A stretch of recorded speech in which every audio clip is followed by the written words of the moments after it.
The August 25th, 2025 hearing for the Planning and Land Development Regulation Commission is now called to order. And if I could have everyone please silence any audible devices that you may have.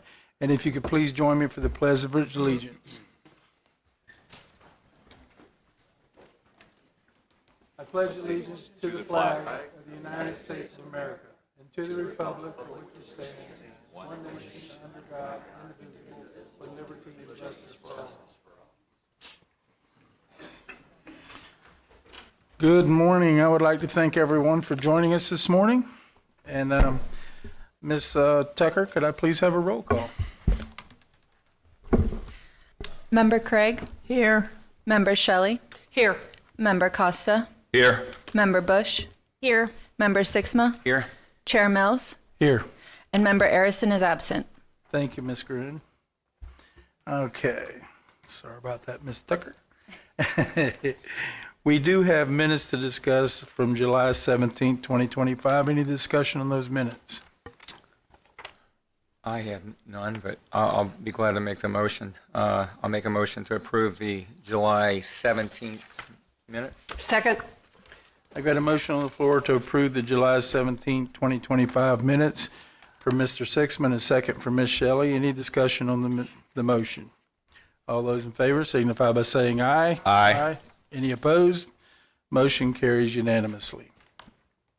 If anyone would like to speak for or against any of the cases being heard today, if you could please fill out a form at the back of the dais here and give it to Ms. Tucker to my immediate left. And we will be limiting you to a 3-minute time limit. And after the comments have been heard, I will give the applicant an opportunity to address any concerns the speakers have and answer any questions the commission may have.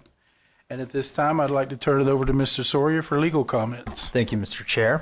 This is for members of the public as well as for any applicants that decisions by this body on special exception cases and cases which rezone real property from one classification to another pursuant to the zoning ordinance are recommendations only to the county council and do not constitute a final hearing. New evidence may be introduced at the county council public hearing. Decisions on variances made by this body constitute final action subject to an appeal to the county council. And what this means is that no new evidence may be presented at the time of the county council public hearing on the appeal. An aggrieved party that appeals such a decision is confined to the record made before this body. Hearings by this body on rezonings, special exceptions, and variances are quasi-judicial in nature, meaning that this body is acting more like a court and must take into account all oral, written, or demonstrative evidence presented. Their decisions on these cases must be based on competent substantial evidence in the record, and competent substantial evidence has been defined as that evidence a reasonable mind would accept to support a conclusion. Thank you, Mr. Chair. Thank you, Mr. Sawyer. And now, while we're on legal comments, I'd like to ask the commission to disclose for the record any ex parte communications that have occurred before or during the public hearing at which a vote is to be taken on any quasi-judicial matter. And I'll start with my immediate right with Ms. Craig. I have none. None. I did have a conversation with the applicants for S25003. I have none. None. And I had a conversation with Adriana Sekula for S25003 and V25019. I also had a discussion with Mr. Glenn Storch on the same cases. Other than that, that is it. Okay. We do have some items to be continued. Let me see whose those are. B25. Let me see. Mr. Harris, one of these is yours, the B25032. You want to comment on that? Yes, the applicant emailed last night and said he wanted to continue his application because there was a survey issue. He needed to get a new survey. And when are we continuing that to? 60 days. 60? days, the October meeting? Yes. And what is our October meeting, Ms. Tucker? The October 16th PLDRC meeting. Mr. Chair, I'm prepared to make a motion. Okay, Mr. Costa? Make a motion, we continue case V-25-032 to the October 16th PLDRC meeting. Second. Got a motion for Mr. Costa to continue V25032 to our next, not our next meeting, but October 16th meeting, and a second for Ms. Shelley. Any discussion on the motion? All those in favor signify by saying aye. Aye. Any Aye. opposed? Motion carries unanimously. The other case would be V25045. And Ms. Tucker, this one's yours. Thank you, Chair. Good morning, members. On Monday afternoon, Mr. Shawfield emailed staff a new site plan. The variance requests are still the same, but the layout's different, so staff would like additional time to review the application and the variance request. And we're requesting that this case be continued to the September 18th, 2025 PLDRC meeting. Okay, September 8th. I'll make a motion.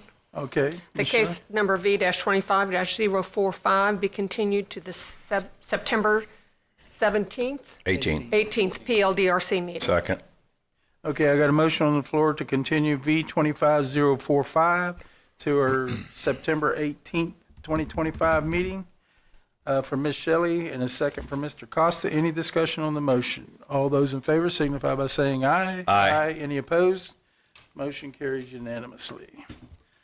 Okay, we do not have any unfinished old business because that one got continued. So we're going to move right into our new business. Ms. Shelley, could I get the first case, please? Yes, sir. Case number V-25-044, application of Robert Ayers, owner requesting a variance to the maximum fence height in the front yard and accessory structure requirements on R4 urban single-family residential zoned property. Thank you, Ms. Shelley. Mr. Harris, this one's yours. Yes, good morning. The applicant is seeking variances to the maximum fence height and minimum yard requirements to construct a 6-foot tall white vinyl fence and to install an in-ground swimming pool. Variance 1 is to increase the maximum front yard fence height from 4 feet to 6 feet for approximately 74.5 linear feet along the friendly circle frontage. Variance 2 is to reduce the front yard setback for a swimming pool from 25 feet to 9 feet along friendly circle. Variance 3 is to reduce the side yard setback for a swimming pool from 8 feet to 7.5 feet along the southern property line. The property is a 9,448 square foot corner lot, zone urban single family residential R4 with an urban medium intensity future land use designation. It fronts both Imperial Heights Drive and Friendly Circle, making it a corner lot by code. The house was constructed in 1966 and sits 3.1 feet from the southern property line and 10.7 feet from the eastern property line. As a result, the rear yard is limited in size. Because of this, the applicant proposes to place both the fence and the pool in the western front yard behind the driveway along Friendly Circle. The proposed fence totals approximately 98.5 linear feet, of which 74.5 feet is located in the required 25-foot front yard. The pool is proposed 9 feet from the Friendly Circle front property line and 7.5 feet from the south property line. The fence is intended to screen the pool and to provide privacy and containment for pets. Traffic engineering has reviewed this proposal and confirmed that the fence will not obstruct visibility or the site triangle. Environmental permitting has no objection, provided all applicable land development code regulations are met. A letter of support was submitted by the neighboring property at 3 Friendly Circle to the south, who has no objections. Staff recommends approval of variance 1 for the fence height as it meets all 5 criteria. However, staff recommends denial of variance 2 and 3 for the pool encroachments, as the request exceeds the minimum necessary to make reasonable use of the lot. I'm available for any questions you may have. Thank you, Mr. Harris. Any questions for staff? Yes, sir. Ms. Bush? Just a quick question and a reminder, I guess. Are pools included in the lot coverage? They are not. Okay, thank you. Mr. Costa? Yeah, what's the, I know you're looking at it as a front yard. What is, if that was a side yard, what is the actual dimension that would have been? That's a 20-foot setback. Side yard set 20 foot? Yes. And a front yard is what? 25. 25? Okay, thank you. The side is 20 foot with 8 on either side. Minimum of 8. Minimum of 8? Yes. For a side yard setback? Yes. Not 20, okay. All right. Any other questions for staff? Is the applicant present? You want to come forward, sir? If you want to come to the mic, and I'll get your name and address for the record. Sure. My name is Robert Ayers. I'm a resident of 114 Imperial Heights Drive, Ormond Beach, Okay. Florida. You've heard the staff report. Anything you would like to add to that? I appreciate all the guidance that you all have given us today, but really what we're trying to do is, because we're on a corner lot, by zoning we have 2 front yards, so really this is technically a side yard. It is an oversized lot. And lastly, we're just really trying to copy our neighbor who had a similar approval with you all for 1110 Imperial Heights Drive, sir. Okay. Any questions for the applicant? All right. Do we have any public participation forms for this case? No, sir. All right. We're going to go ahead and close the floor for public participation and give you a decision here, sir. I really Thank you. appreciate it. Thank you. Okay. All right. Anybody would like to grab a hold of this one? Make a comment, motion, Yeah, I'll make a motion. drink some more coffee? Make a motion that case number V25-004, we approve variances 1, 2, and 3 with the staff recommended conditions. Second. Okay, I got a motion on the floor to approve variance 1, 2, and 3 for V25044 with the one condition from staff from Mr. Costa and a second from Ms. Shelley. Any discussion on the motion? All those in favor signify by saying aye. Aye. Any opposed? Motion carries unanimously. Okay, Ms. Shelley, could I get the next case, please?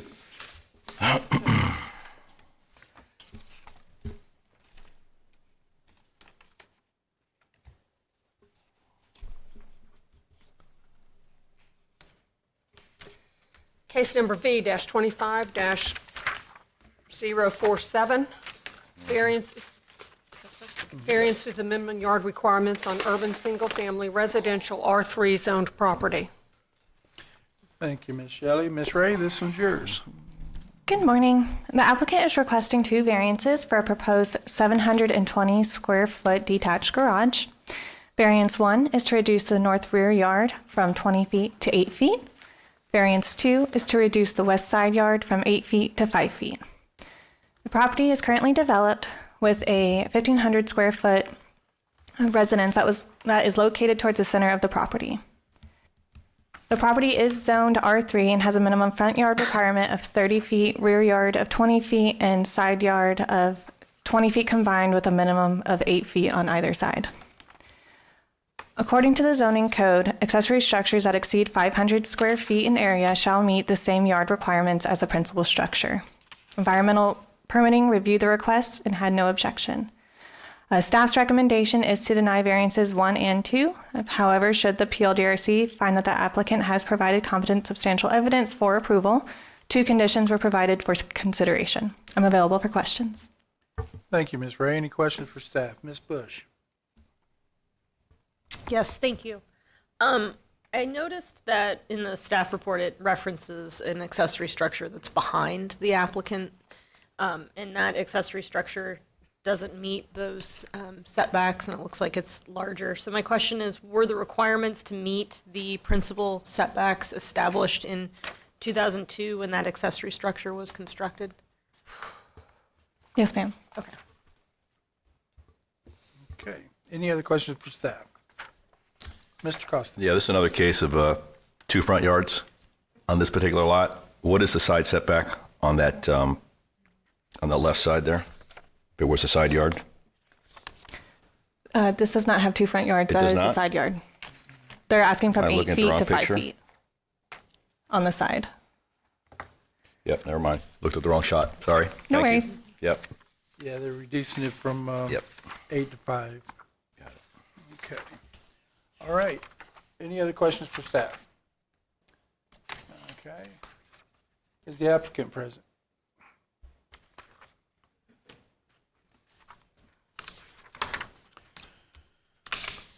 Good morning, sir. Could I get your name and address for the record? Good morning. My name is Kurt Hoffman, 702 Albert Lane, DeLand, Florida. All right. You've heard the staff report. Anything you'd like to add?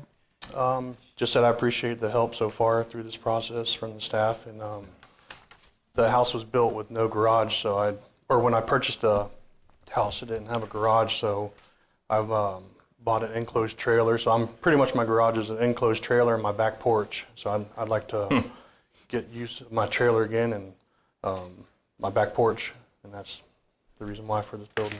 Okay. All right. Ms. Bush, you had a question? Yes, I just was curious as to why so big and why it couldn't meet the, why it couldn't be under 500 square feet. As mentioned, the gentleman behind me has a building of the same structure, and he has the same vehicle that I have, truck, and he was able to, or I'm able to walk around the vehicle, and then plus I have a four-wheeler, I have my lawnmower, I'd like a toolbox in there, and you know, I tried to go as small as I could that with the stuff that I have to meet instead of, you know, I'd love to get a 40 by 60, but I know that wouldn't happen. Okay, Me too. thank you. Okay. All right. Any other questions for Ms. Craig? Good morning. Good morning. I'm curious about access to this. Are you planning, I don't see on the drawing here a driveway. I have, like, it's ballast rock. I used to work for the railroad, so I was able to get some ballast rock, and I have that in the side yard right now. So the ground is so soft in the front of it that I use, and I'd be keeping that. So you're not planning on concrete or anything? Not at this time. I'd like to get the building built, and then if I could, I'd like to do maybe a driveway in front of it, but not, I know I couldn't go out to the street because it's limited. The rock wouldn't be sufficient? I mean, I guess it could, yeah. You always want more, right? Okay, thank you. Any other questions for Ms. Bush? And I assume this is going to be on slab, correct? Yes, ma'am. Okay. All right. Any other questions for the applicant? Do we have any public participation forms? Ms. Tucker? No, sir. Okay, we're going to close the floor for public participation and open up for commission discussion and get you an answer. All right. Thank you, sir. Thank you. All right, guys. I'll make a motion, case V25004 or V25047, that we approve variances 1 and 2 with staff recommended conditions. I'll second. Okay, I got a motion on the floor to approve variances 1 and 2 for V25047, and there's 2 staff conditions from Mr. Costa and a second from Ms. Shelley. Any No, discussion on the Ms. motion? Bush, Ms. Bush. Ms. Bush. Sorry about that. I'm rushing here along, moving this way. Any discussion on the motion? All those in favor signify by saying aye. Aye. Any opposed? Motion carries unanimously. Okay, Ms. Shelley, could I get the next case, please? Yes, sir. Case V-25-048, a variance to the minimum yard requirements on rural residential RR zoned property. And Ms. Ray, this one's yours also. The applicants are requesting a variance to reduce the north side yard from 15 feet to 5 feet for a proposed 1,800 square foot detached garage. The property is an atypical lot, which is defined as a lot within a subdivision where, because of the design, it abuts a street at one end and on the opposite end, waterway or water body. The applicants did receive a previous variance in November of 2023 for a detached garage. At that time, the proposed garage was 1,200 square feet in area and located closer to the residence. The approved variance request was to reduce the north side yard from 15 feet to 3 feet. The variance was approved with one condition, that the detached garage was limited to the size and location of the structure on the approved variance site plan. Since that approval, the applicant has revised their plan and is now requesting 5 feet instead of the previous 3 feet, and is located closer to the road than the residence. Staff's recommendation is to deny the variance request. However, should the PLDRC find that the applicants have provided competent substantial evidence for approval, 2 conditions were provided for consideration. I'm available for questions. Thank you, Ms. Ray. Any questions? Mr. Costa? Just to clarify that one more time. So they had a previous variance that we gave them for 3 feet, Yes, sir. and this one is now for 5 feet. Yes, sir. So, okay. And the size of the structure increased by how much? 600 square feet. A plus 600? Yes, sir. Okay. All right, thank you. You're welcome. Any other questions for staff? Okay, is the applicant present?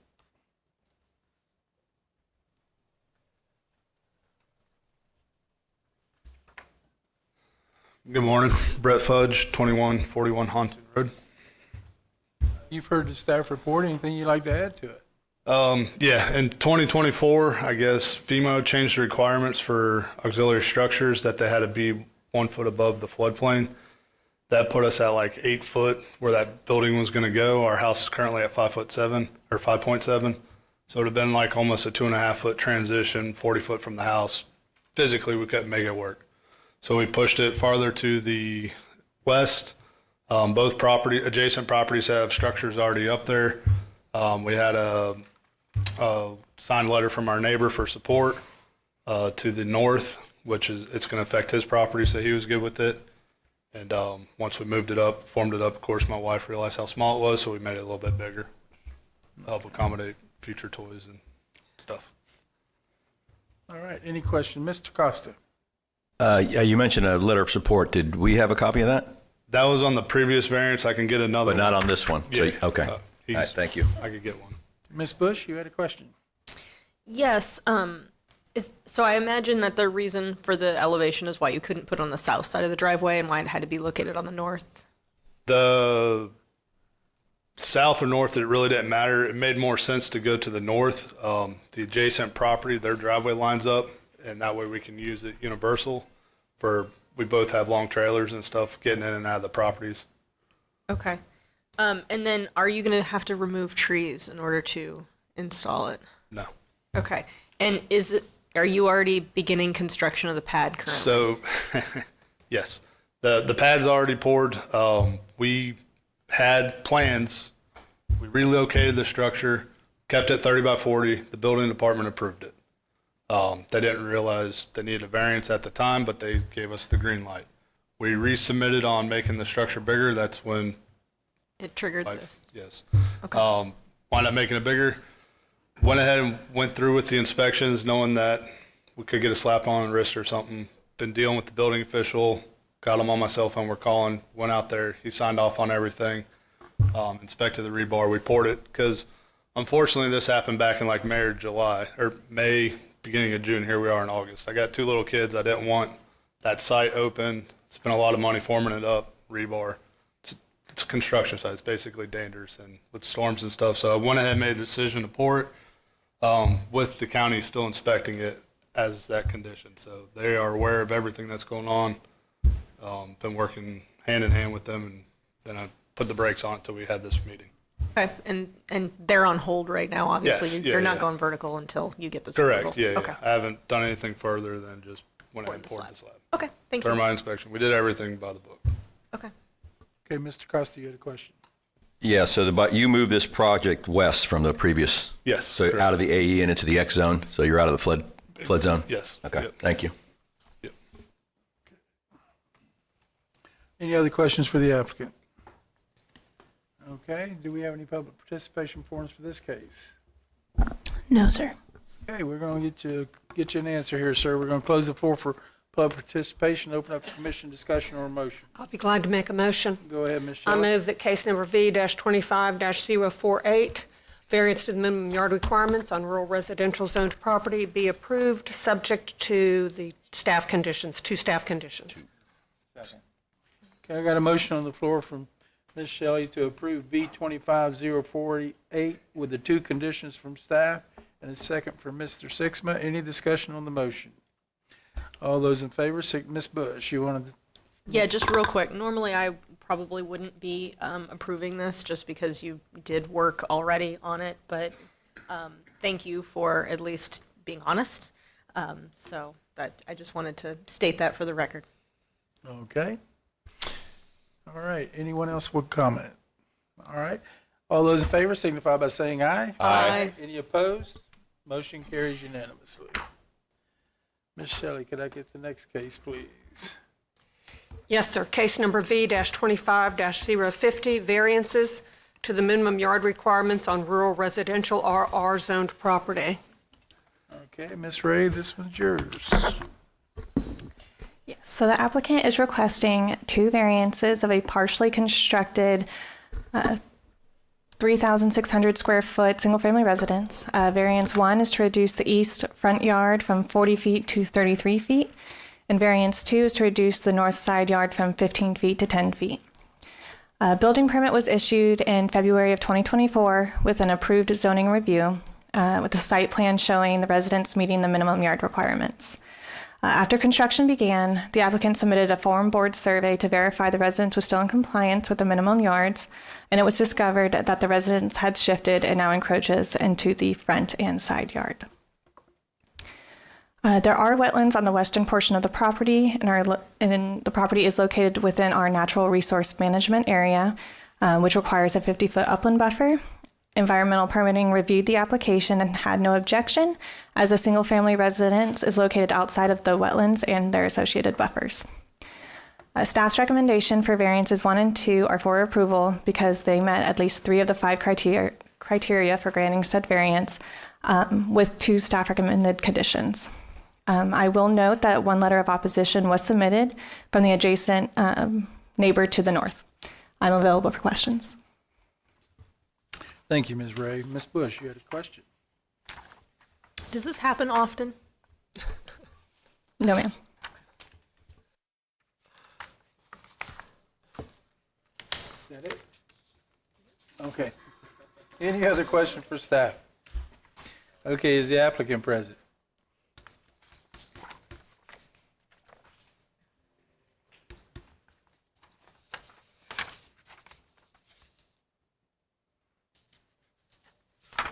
Good morning. If I could get your name and addresses for the records, please. James Lettieri. And your address? 310. For 310 Mitnick. Okay. What is it? 310 Mitnick. Okay. And yours, sir? Eric Thrushman, 310 Mitnick. Okay. You've heard the staff report. Anything you'd like to add to it? Now, the only reason it was moved over was when we originally set it up, they made us put the garages on the side. So that made the houses move over to the right. And when we did the form survey, it was just missed. That's okay. Because we submitted that form board survey right from the beginning. Okay. All right. All right. Any questions for the applicant? Ms. Bush? Can you clarify who made you put the garage on the side of the house? Volusia County. Volusia County. Yeah, it was a front entry garage. And But they made us- because of an ordinance, we had to do a side entry garage. So we had to push everything to make the driveway come in. Okay. Which forced the house to move to the right 10, Okay. 15 feet. Okay. Any other questions for the applicant? Okay, hearing none. Do we have any public participation forms? No, sir. Okay, we're going to close the floor for participation of for commission discussion. Have a great day. Okay, I'll make a motion on this. go ahead, Mr. I'll Sifford. make a motion for approval on case V25050 with the 2 staff recommendations. Second. I got a motion on the floor for Mr. Sixman to approve variances 1 and 2 for B25050 with the 2 staff conditions, and a second for Ms. Shelley. Any discussion on the motion? Ms. Bush? I just wanted to clarify with staff that that was a requirement, is the side entry.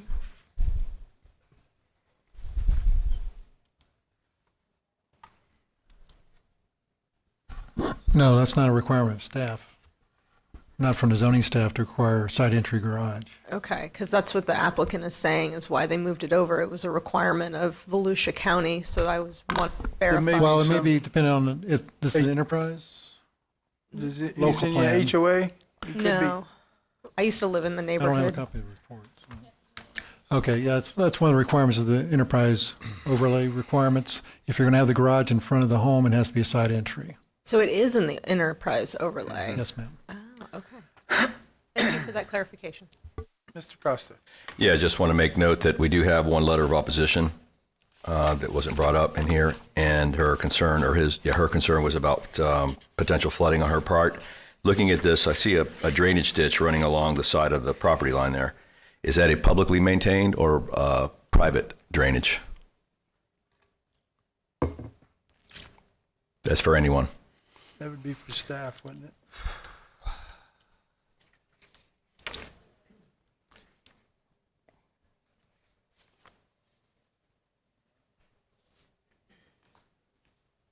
Sorry, one moment. Yep.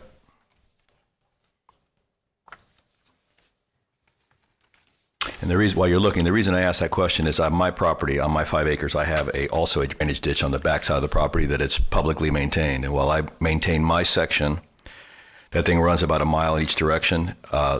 It is basically clogged up with trees on both sides. So it's just a dam on either side. So I just have a pond at this point. And I want to make sure that this is addressed so that the neighbor that has not built has that ability to keep their property high and dry.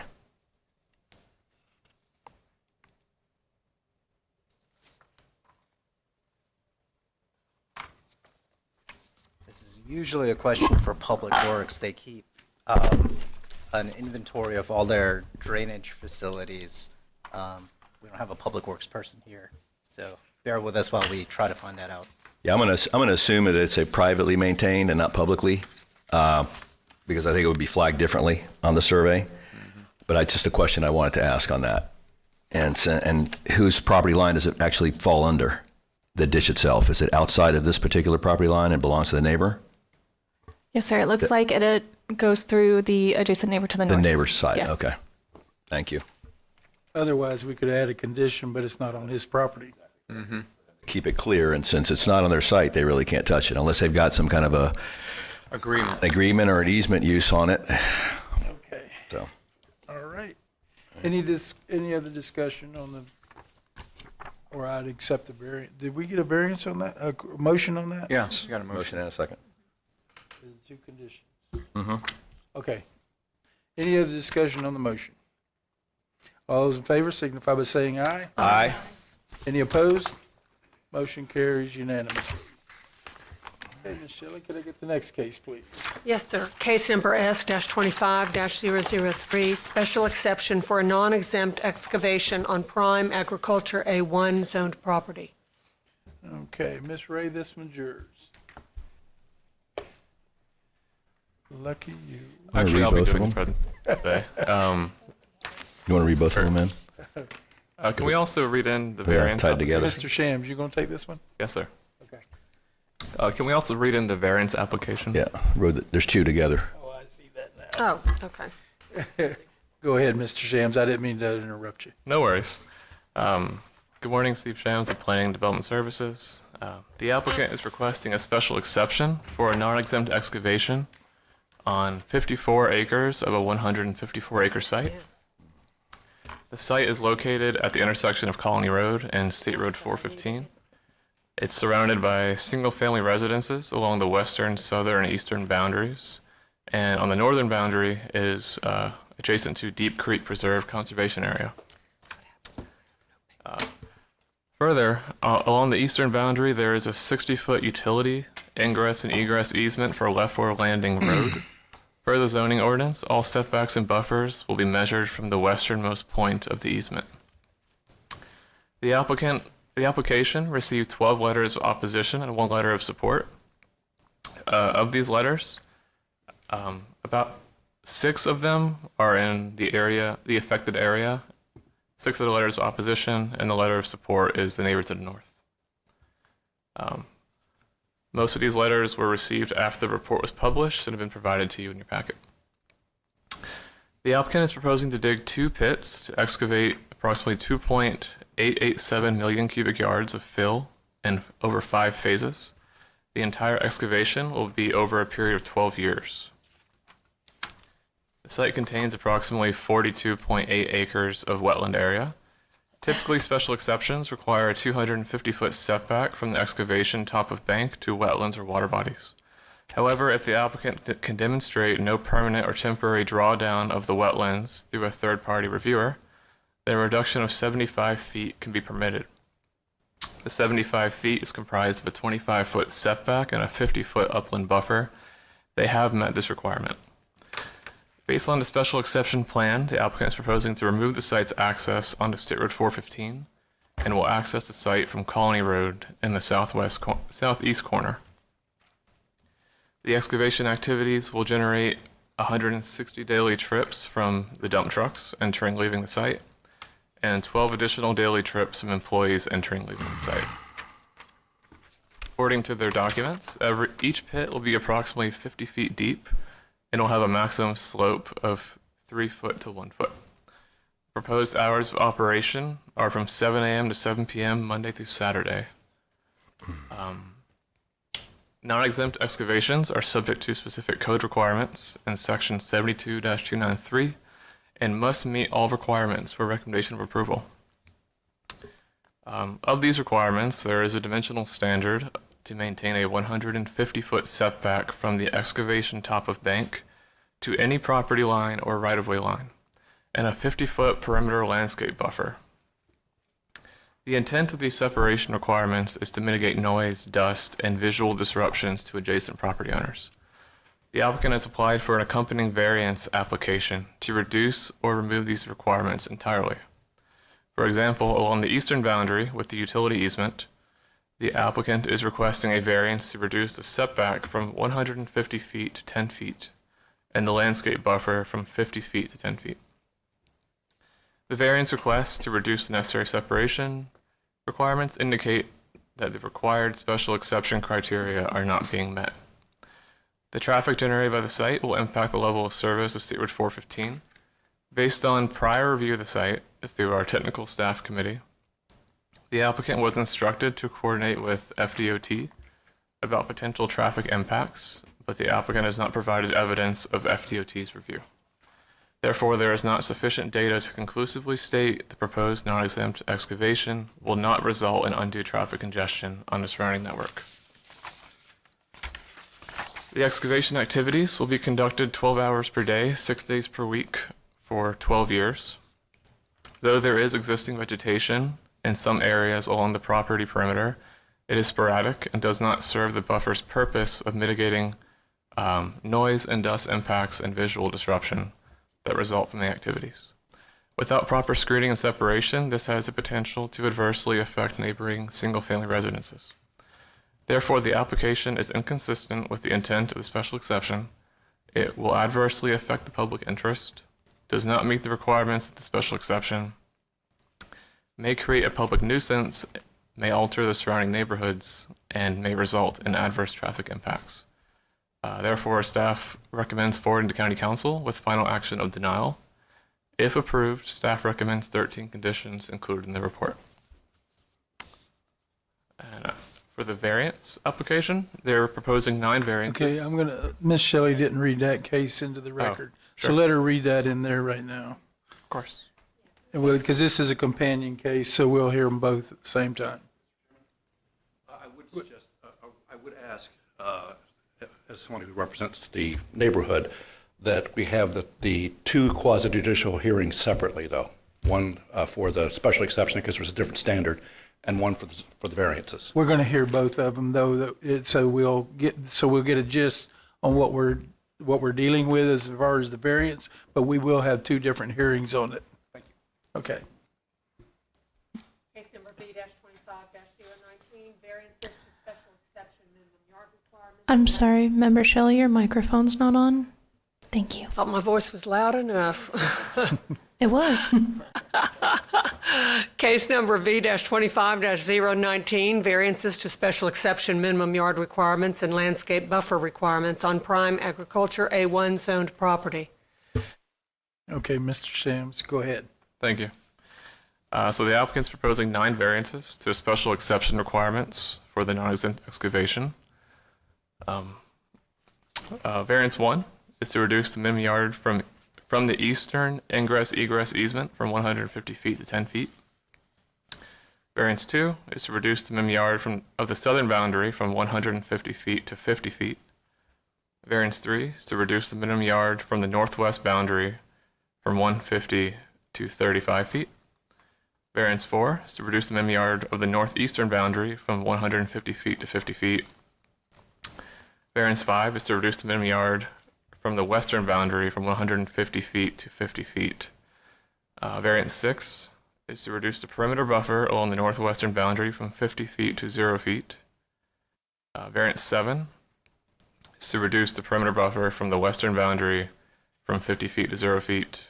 Variance 8 is to reduce the perimeter buffer on the southwest boundary from 50 feet to 0 feet. And variance 9 is to reduce the perimeter buffer on the eastern boundary from 50 feet to 10 feet. The applicant is not proposing to reduce setbacks for the entire property perimeter. The specific areas being reduced are identified on the variance site plan on the screen. It's a little busy, a little difficult to ascertain, but there are areas where they are maintaining the buffer, such as on the northeast section and also on the southeast section. The reduced 10-foot landscape buffer along the eastern boundary is the only separator between the 60-foot access easement for Leffler Landing Road and the excavation's top of bank. Environmental permitting reviewed the proposed variances and did not support the application. The variances do not meet any of the variance criteria, as there's no special condition on site to warrant the proposed reductions. Literal interpretation would require the applicant to meet all special exception criteria, including the setbacks and landscape buffers. The variances are not the minimum variances that would allow the excavation. They are able to redesign the borrow pit to meet the separation requirements. And the proposed excavation will adversely impact the surrounding property owners and is inconsistent with the area in its current iteration. Based upon review of the special exception, there is not sufficient evidence to justify the reduction of these standards. Overall, staff recommends denial for all 9 variances. If PLDRC does approve, staff recommends 3 conditions. I'm available for comment or question. Thank you, Mr. Shams. Any questions for the staff? I do have a question. I noted when I was looking at this site on Google Earth, it had a dedicated of Lake Ashby Canal on the eastern portion of the property. That's not on any of our staff report there. Is there a reason for that?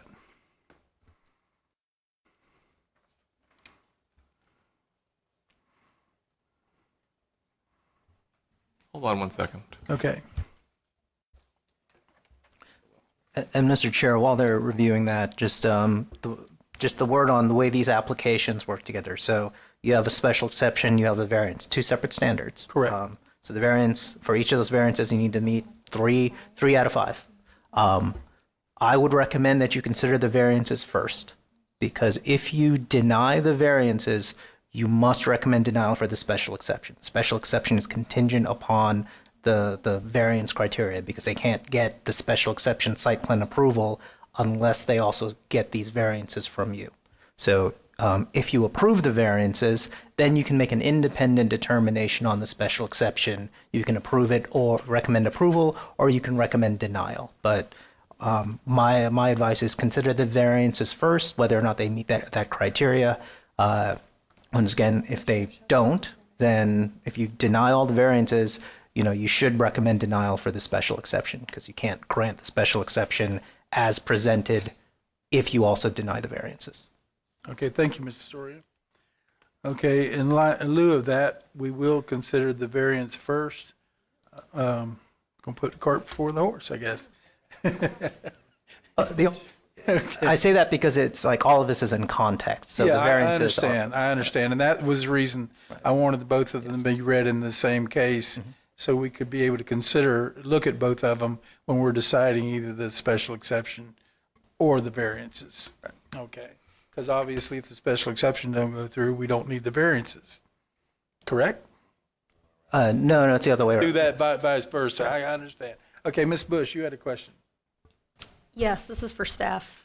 I noted that the environmental impact study that VHB did states that the property and the applicant believe that the property is not located in the eco overlay. However, according to your map, there is a small sliver of this property that is located. So is that part of the reason why they're requesting or stating that the 250-foot buffer is not necessary and that the only request is the variance to 75 feet? So the reduction from 250 feet in our code it's allowed to 75 feet if they're not having temporary or permanent drawdown of the wetlands. We had a third-party reviewer, WGI, view the report over 4 iterations, and they finally did determine that based on the plan, there would not be wetland impacts. Okay. Yeah, it has nothing to do with whether or not it's an eco. That's independent. So if this was located outside of that, we would still say you need to be 250 feet from the wetland unless you can demonstrate there's no short-term or long-term drawdown of the wetlands. Okay, so that is, okay. Okay, do you have an answer on the Lake Ashby Canal? Yes, sir. It's within the utility easement. It's on the survey. It's an oversight that it wasn't mentioned. So, but it is there on the eastern Yes, portion sir. of that property? Yes. Okay, I just want to, I caught that when I was looking at the site, and I was curious why it wasn't mentioned in the report. Okay. All right. Okay, so do we have any other questions for staff? Okay, is the applicant present?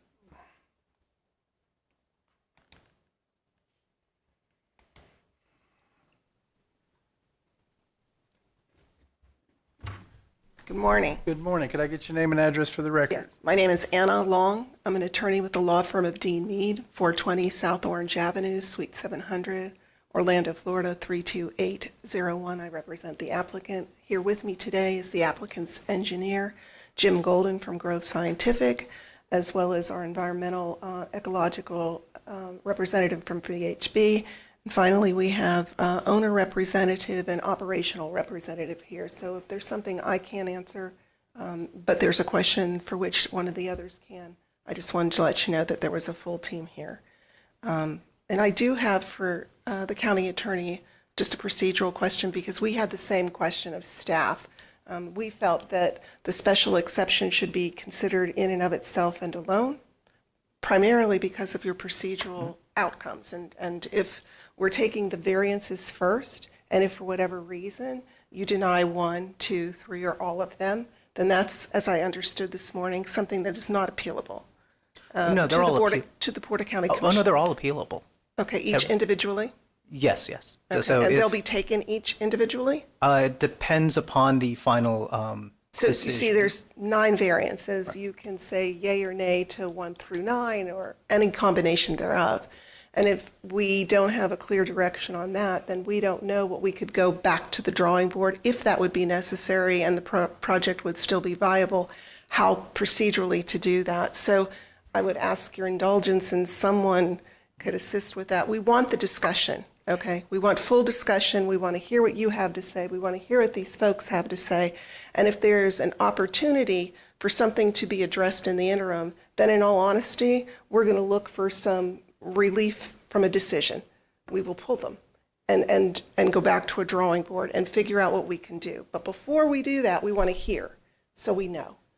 Because I also understand from your the code, if we are denied for whatever reason and we make it through to the Board of County Commissioners, and again, that ends up being not in our favor for whatever reason, then we have to wait an entire 12 months to come back to you. And it could be like one thing, that if we had only done this, or you had only known that, and we don't want that, okay? So I wanted to set that stage.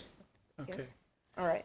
So that, hold on just a moment. Ms. Bush, you had a comment? Okay.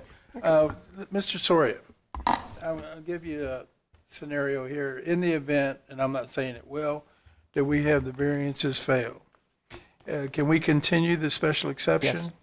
But what about the variances, because we've already made a decision on that? If you have made a decision on the variances, then the options are the applicant can appeal to county council.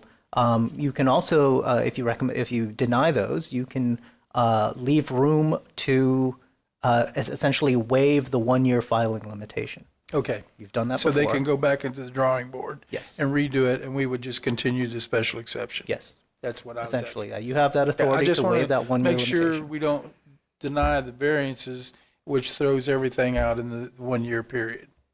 Right. And also, that's why it's a little bit complicated. I recommend you have a discussion. Ask the applicant. You've heard what this commission is saying. Would you like to request a continuance? And refile whatever variances, so you don't have a final decision. Leave the applicant the ability to basically come with an alternate plan of appropriate variances. That's also something this commission has done in the past. Okay. thank you. I appreciate that. I appreciate you. Mm-hmm. All right, so back on board. The property in and of itself is plus or minus 154 acres.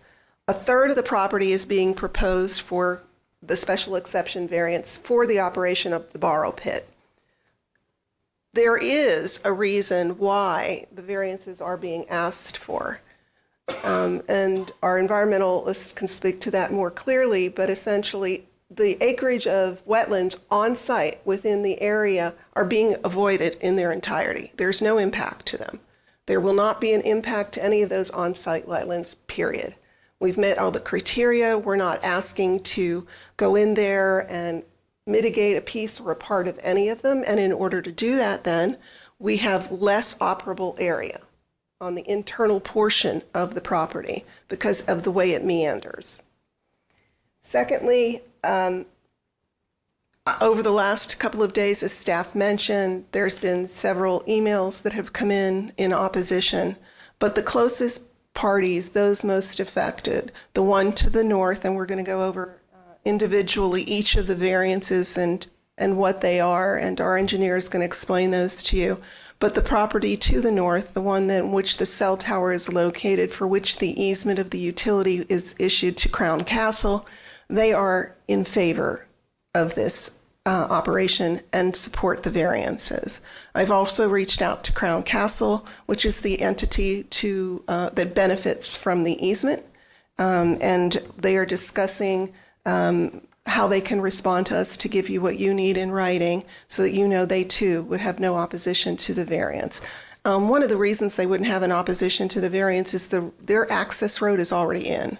So most utility easements are there so that you don't obstruct that or their ability to come and to go.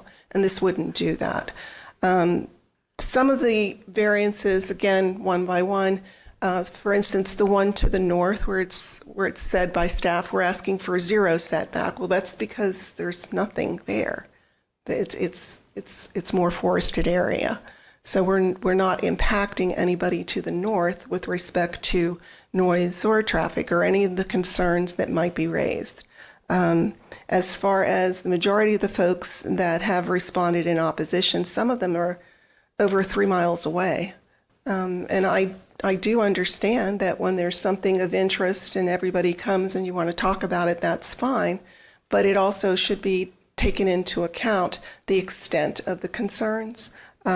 And with respect to the one issue that was raised by staff and traffic, we're required, as I understand it, during site plan phase to provide a traffic study.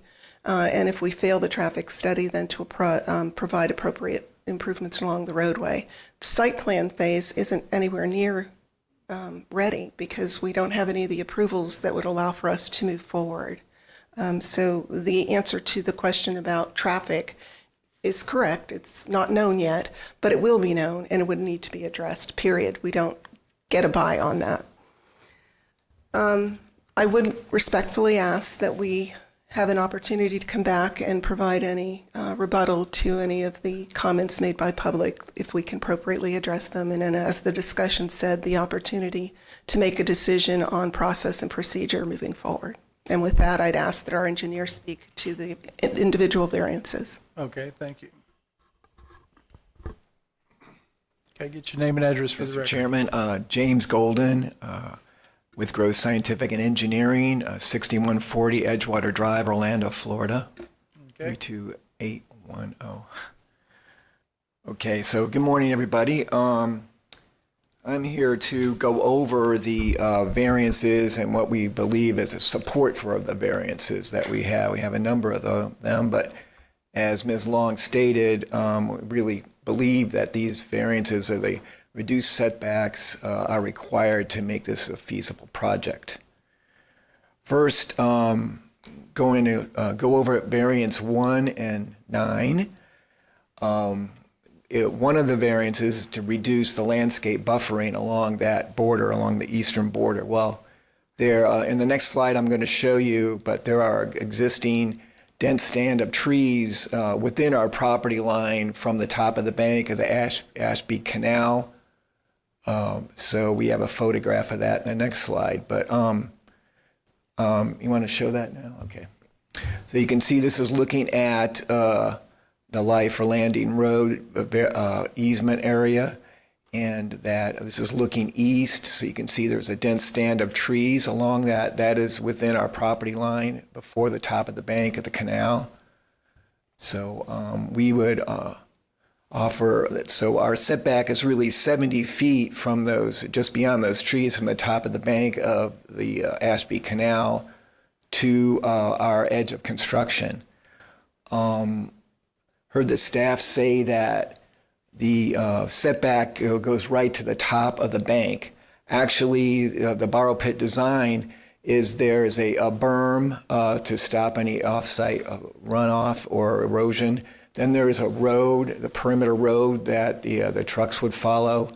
Then there's a recharge trench from the dewatering recharge.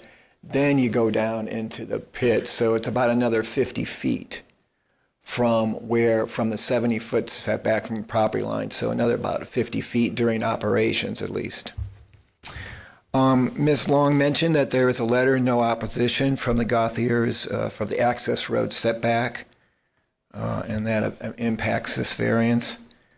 There is a cell tower driveway. That's the utility easement. That's really the same access as to the homeowner to the northeast there.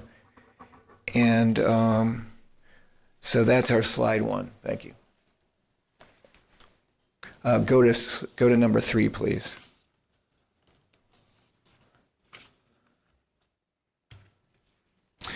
This shows what we believe is support for variance number 4.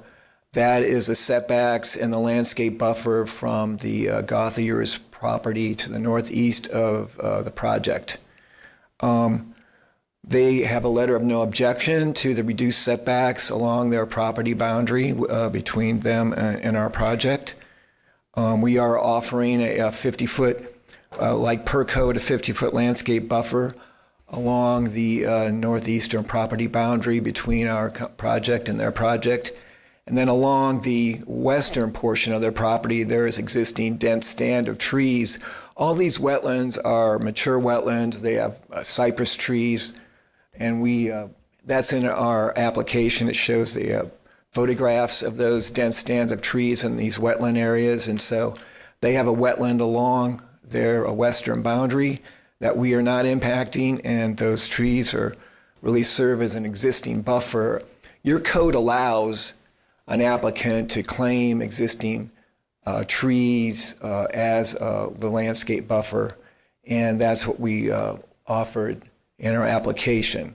So we believe that does fit what your code would require, and more so than the 50-foot landscape buffer. So again, we have a letter of non-objection to these reduced setbacks along the northeast property boundary of the homeowners there. Next slide.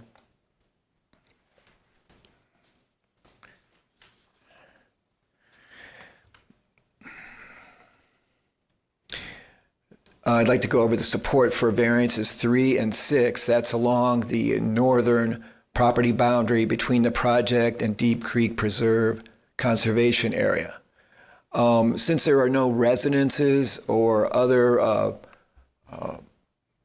development that would potentially be impacted by the project, it is just an uninhabited natural area that we are recommending or proposing that we are not going to have landscape buffer along that boundary, since we are not trying to visually buffer that area from, say, if a residence were along that property boundary. There's an abandoned right-of-way that we are requiring to have a setback from. It's really not used, so we believe that that's not really a valid setback reason along that boundary. The lake, once the pit is excavated, there's going to be a very nice lake up against that boundary, and so we believe that will enhance the conservation area. All wetlands are preserved along this boundary, just like the entire project, and there's no excavation in that northwestern or western side of the property up against these boundaries in this area. Okay?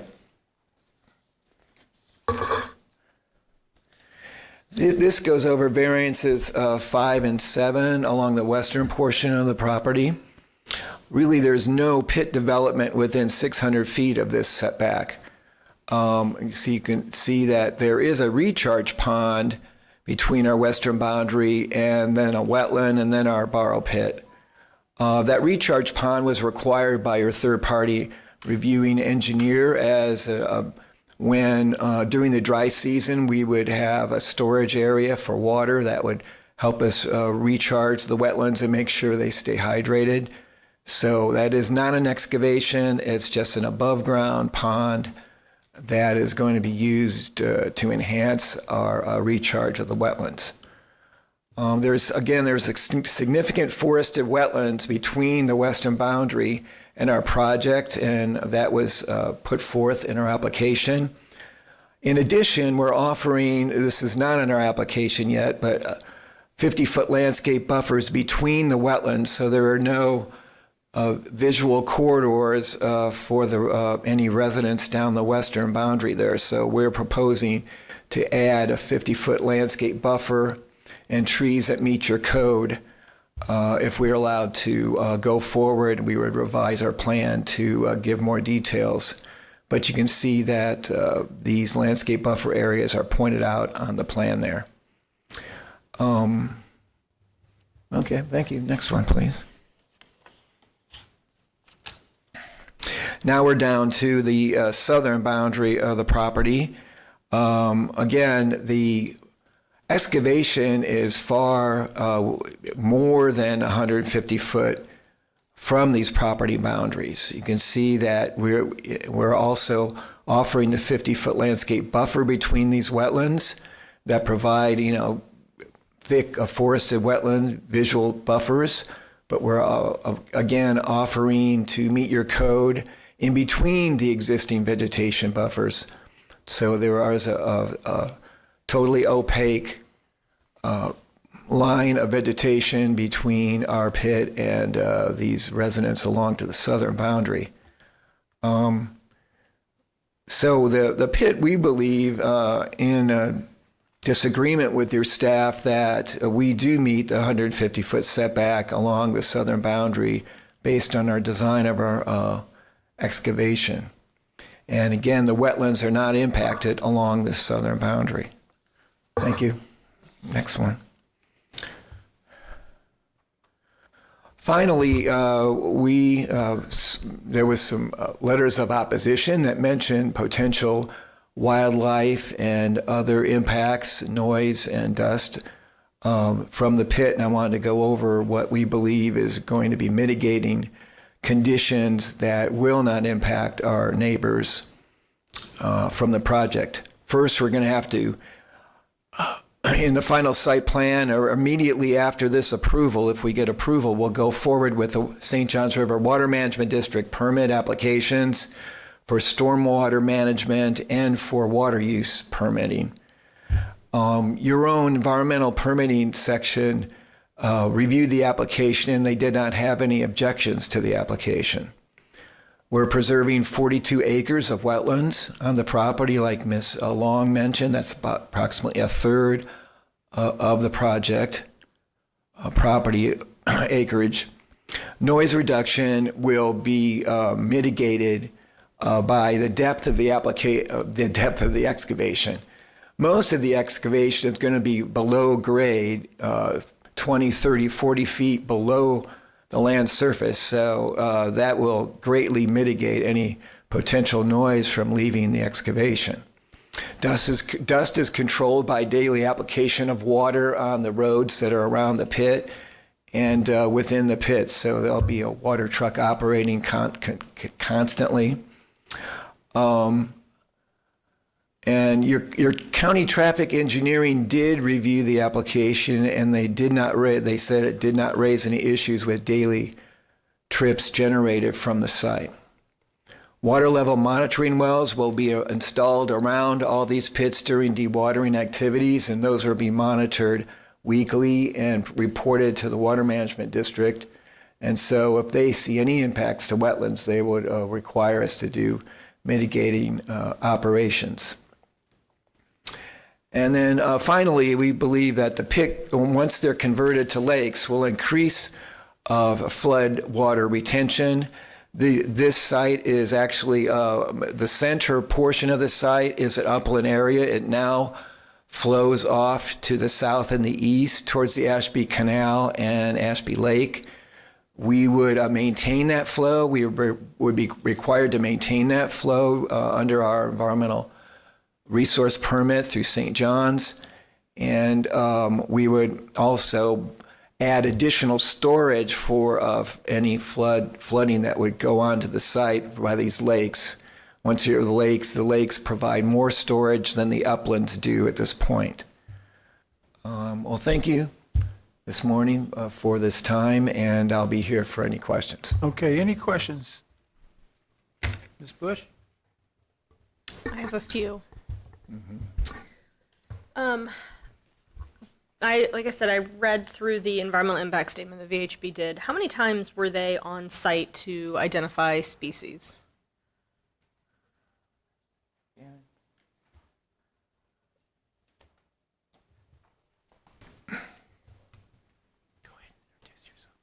Shannon Ruby Julian, 225 East Robinson Street, Orlando, Florida, 32801. We were on site 3 times. We did a preliminary environmental assessment prior to the purchase. We spent a few days, probably 3 days, delineating the wetlands and doing protected species report, and then we did a subsequent site visit after that when the site plan was preliminarily prepared. Okay. Can you estimate the number of hours that you were on site? Probably 56.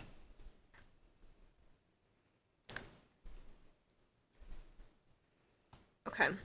And do you acknowledge that this property is within the wildlife corridor? Yes. Okay. Thank you. There was a letter that was provided. I think I'm done with VHB. So. Okay. There was a letter provided in your application to help explain the project, and I have some questions related to that letter. First, you stated that the project is consistent with the purpose of the article in Code 72-293, but you provided no reasoning. So is your explanation of the variances today part of that reasoning? Yes, we would add those to part of that reasoning. Can you tell me the exact, the title of that code? You've read the number to me. Is that just a consistency? This was your letter, so I'm asking you.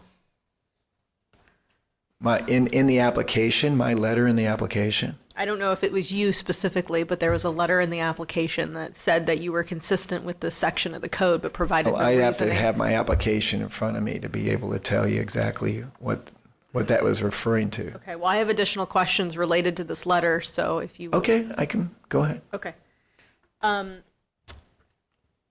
In the letter, and attorney, if I am speaking more to the special exemption and not the variances, please let me know, because I'm kind of not, I'm somewhat blurring the lines here, but I think it's relevant to ask these questions related to the special exemption on whether or not we should grant these variance requests. You can do that. Okay. You can continue with your questioning. Thank you.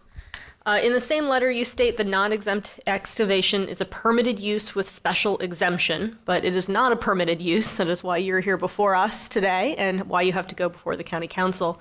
A permitted use would be one that would be allowed outright. Do you agree? Yes, we know it needed a special exception, but it's allowed to apply for a special exception within the agricultural zoning. Absolutely. That's what I was referring to. Okay, but the letter indicated that it was a permitted use and it was permitted with special exemption. Understand. Okay. You state the project will not adversely affect public interest. However, you are asking for reductions in landscape buffers, things of that nature, but did not provide really thorough explanations. You did here with what you've presented, but you did not necessarily provide that in the application. In your letter, right, requesting the variances. I'm still a little fuzzy on how you're protecting specifically the west side, because there are properties on the west side of this boundary, and because you're stating that there is no development and then there's wetland corridor to the north, that you don't have to provide that buffer. Do you acknowledge that there are still public interests that would need to be met with these landscape buffers and with these setbacks because there are adjacent property owners? Well, we'll look at that individually for each of these boundary areas. Along the western boundary, that's one of the biggest setback areas that we're offering. That's like 600 feet from the property boundary to our borrow pit. So that has a lot of buffering there, and with the thick vegetation of the wetlands also. You're talking about where the recovery pond is? Yes. But there's no landscaping between where the recovery pond is and the property line, right? Yes, but that's just a 4-foot high berm, like a pool sitting there with water in it. Right. So noise and dust and things, there's nothing to block that from the properties to the west, is my point. Not during construction of that, but it's just very temporary. It's a 30-day construction time to build that pond. So that's just a minimal interruption there, and then we would have the pond for using during operations. So there still would be use of the pond during operation, right? yes, but that's just raising and lowering the water levels. There's no truck activity, no heavy equipment there. It's just a pond sitting there, and we drain water out of it into the wetlands to help us hydrate the wetlands. Okay. You state you're able to meet all the requirements imposed in your letter by the federal, state, and local government and by the county council, but you are seeking 9 variances. So how do you justify stating that you're meeting these requirements if you're requesting variances? Well, we believe that these setbacks are adequate to mitigate any potential impacts to off-site. We have borrow pits in Orange County, Lake County, Volusia County, Osceola County, with these reduced setbacks, and we have no complaints from the residences surrounding these borrow pits. So we have good evidence over time that we can mitigate any potential impacts to our neighbors with these reduced setbacks. Okay. That's all my questions at this time, Chairman. Thank you. Okay, Ms. Shelley, you had a question.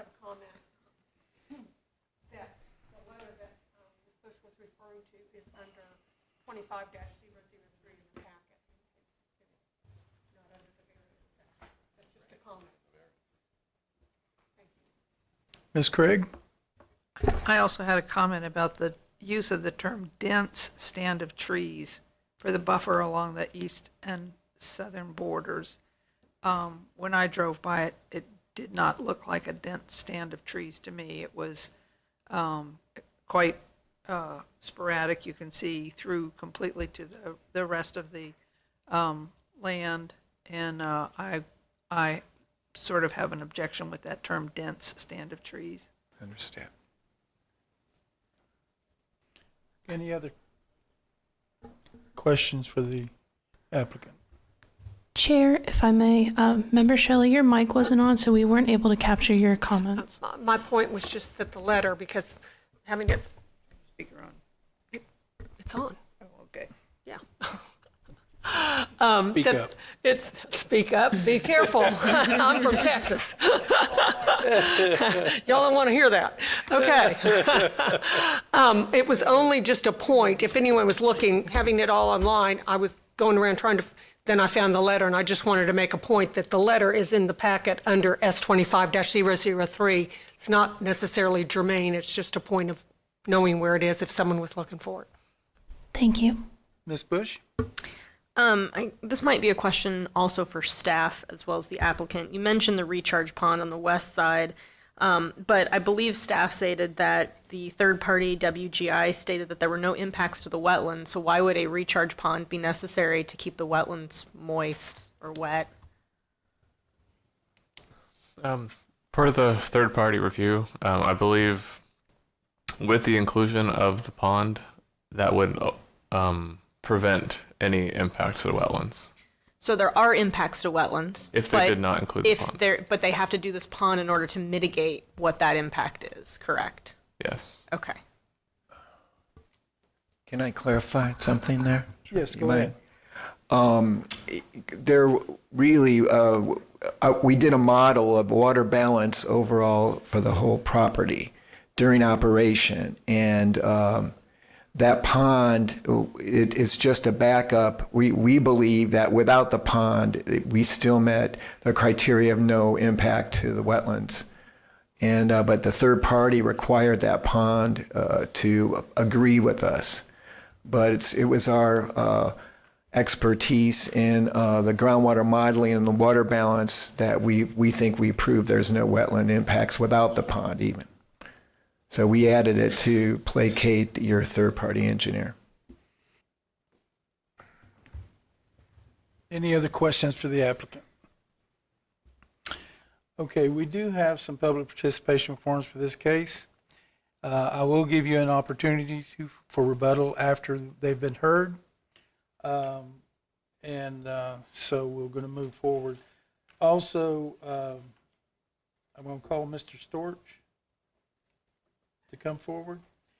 And normally we would allow the 3-minute time limit, but Mr. Storch, you're representing multiple people. I am representing at least 5 people, yes. At least 5 people.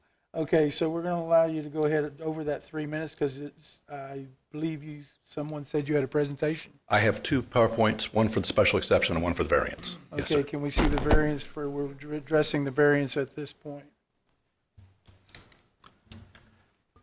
It'll just be a minute. We And by the way, apologize. while she's bringing that up, I did have a question. Go ahead and state your name and address for the record. Yes, my name is Glenn Storch. The office address is 420 South Nova Road, Daytona Beach. But my home address is 4220 Boy Scout Camp Road. I'm in this area too, and we'll be utilizing this intersection. And so I can see exactly what's going on here. The staff report indicates that there is, in fact, this is why I'm a little concerned about the representations, that there is supposed to be a proposed 0.21 acres of direct impacts to existing wetlands. And so I don't understand why someone's saying there's no impacts to wetlands, someone else is saying there may be impacts to wetlands, someone's saying there should be a recharge area for wetlands. So that does say that. And my understanding is that impact to wetlands were, in fact, affecting the Ashby Canal, which again is a natural resource, although it was built 100 years ago, that goes into Lake Ashby, which is where I live. So just as a thought. We ready? Yeah. All righty. So first of all, let's start with the fact that I'm an attorney. I've been an attorney for 45 years. I have represented lots of folks who have asked for excavations, exempt excavations in this county. And I have done that, I believe, in a way of finding the appropriate location for those excavations away from residences in an area where it will not impact people, and then working with everyone, the staff, with the neighbors and everyone else, to make certain, because the number one issue here is, how does this affect the rest of the neighborhood? How does this affect the rest of the people that we're dealing with? Because if you don't, you're dealing with an industrial type use because you've got trucks coming in and out all the time with noise and backup noise and everything else, and dust. This is like an industrial use in a rural area. And so you've got to be very careful in those cases. And so that's what I've always done to deal with this. This is probably the worst location I have ever seen for an excavation, and probably the worst application I have ever seen. Because what this does is not only ask for a reduction or a use of this property like this, but ask for a reduction of the minimal standards that are provided for these excavations to try and protect people. The minimum standards are what he's asking for a variance from. Typically, when I do excavations, I always go way beyond what the minimum standards are because you have to find a solution that makes certain that this does not impact the area. And when you look at this, and we'll walk through these, each one of these, as you recall, this is a legal matter. You're asking that the law not be applied to you because of these circumstances, because of these special issues. And so in this case particular, you have to meet these standards. If you don't say how you've met these standards, then you're not entitled to avoid the law, that you're not entitled to a variance. So I'm going to try and figure out how to work this. There we go.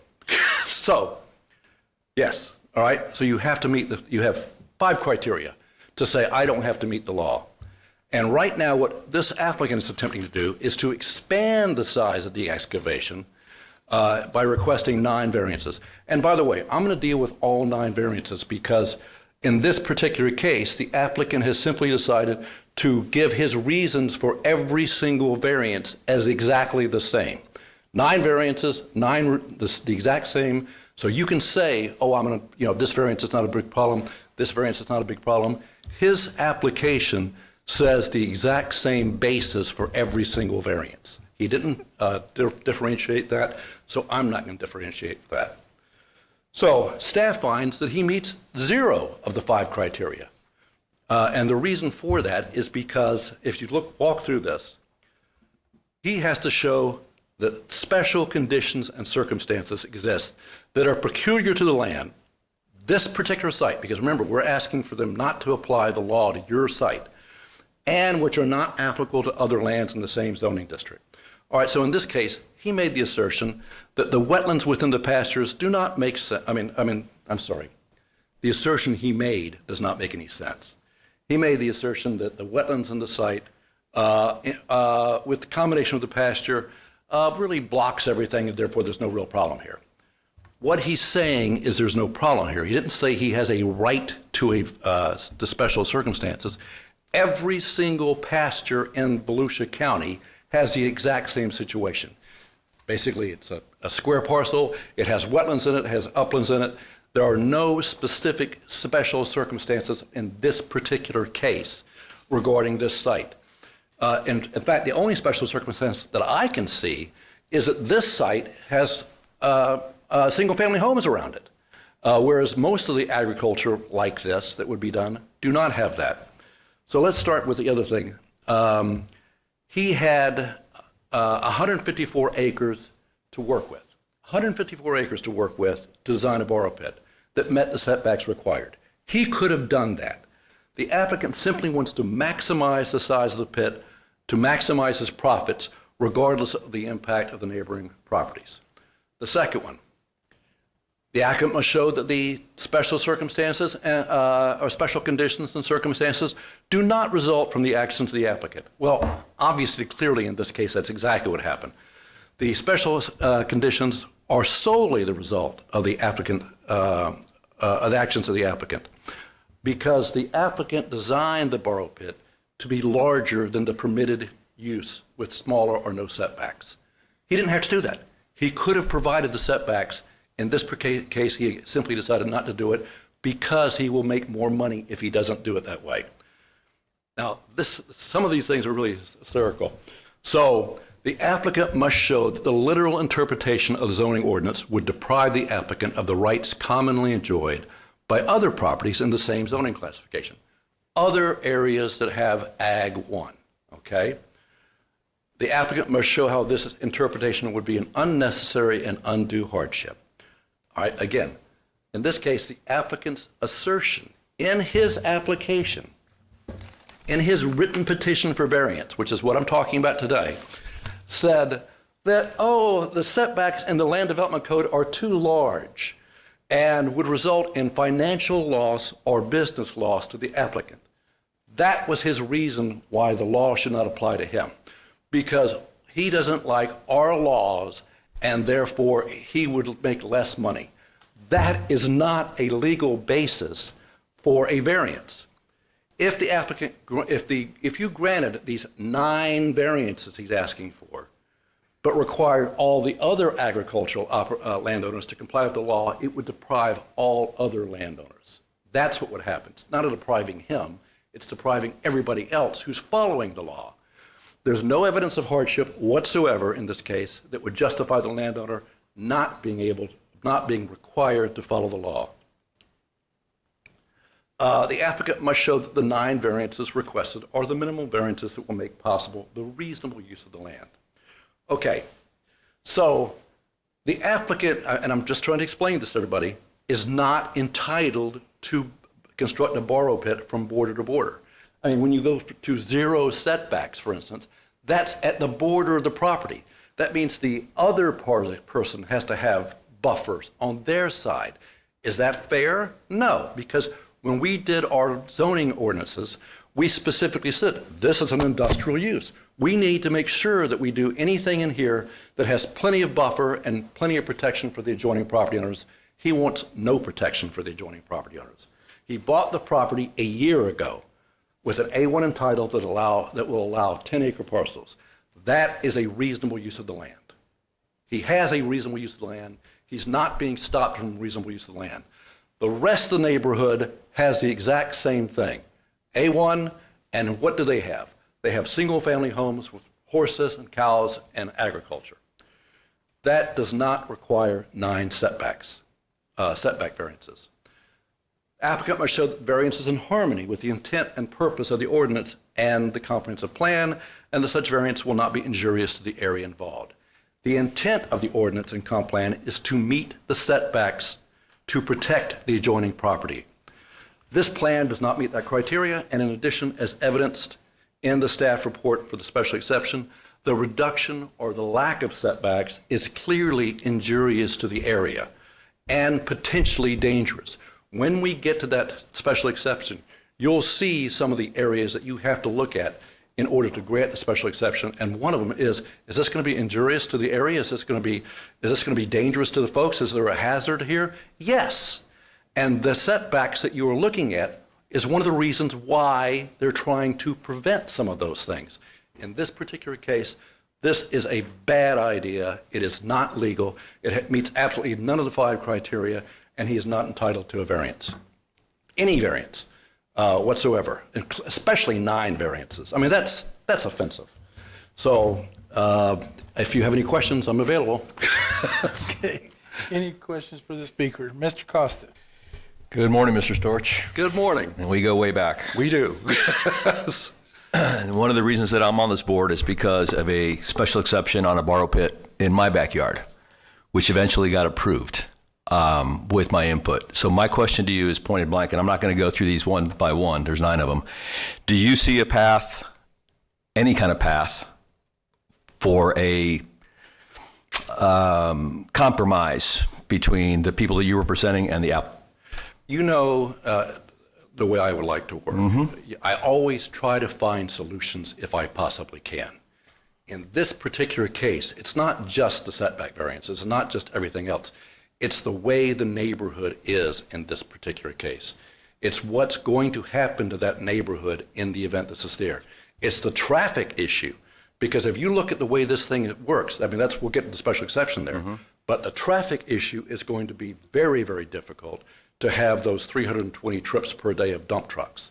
So the variances, I mean, there's always ways you can try to solve problems, to work together to find solutions.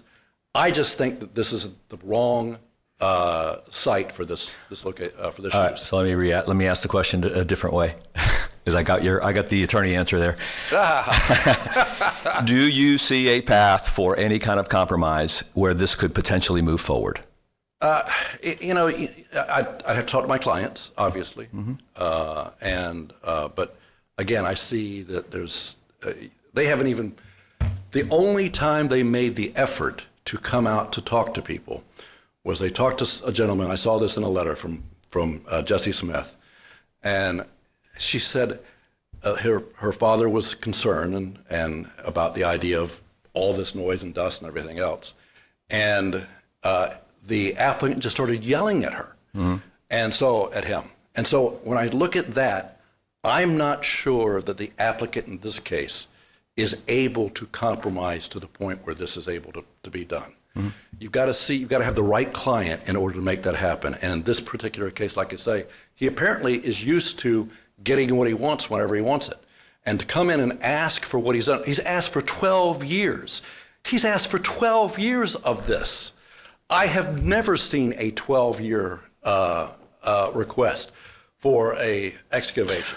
Well, that's regarding the actual exception itself, which I have a whole list of questions and suggestions. But on the variance itself, if it dies here, that's my question. Is there a possibility that something can be worked out between your client and the applicant? Yeah. Before I request, suggest to them a potential continuance, because I can smell the way this is going. Again, you know my reputation. Yes, I do. You know how I'd like to work with I just don't see it in this case. Okay. All right. Well, look, I just wanted your honest answer on that one. So That's my honest answer. perfect. Thank you. Okay, any other questions for the speaker? Okay, thank you, Mr. Storch. Thank you. We do have other public participation here. Ms. Susan Lear.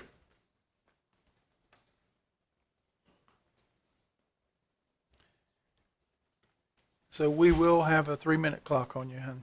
Good morning. My comments will be short and sweet. Okay.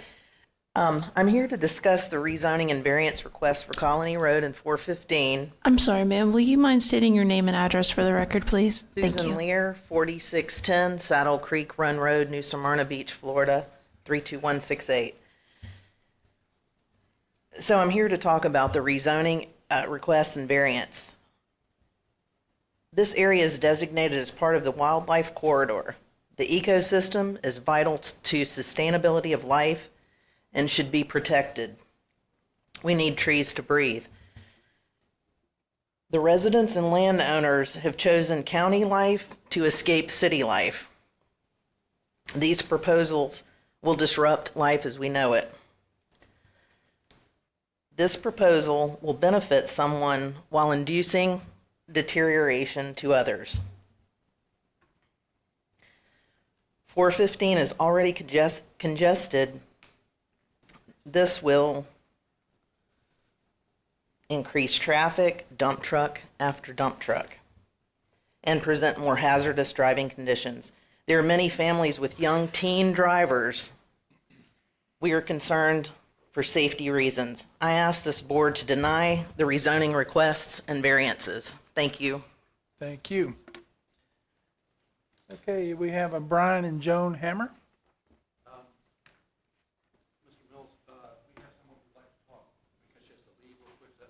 Okay, did she fill out one of these forms? Okay, come on up, state your name and address. State your name and address, and then turn the form into Ms. Tucker when you're done. Good morning, Brian Hammer, wife Joan sitting there, 4700 Colony Road. As far as the environmental stuff, it sounds like y'all got it covered. I mean, it sounds like he's going to have an uphill battle with whatever he's doing.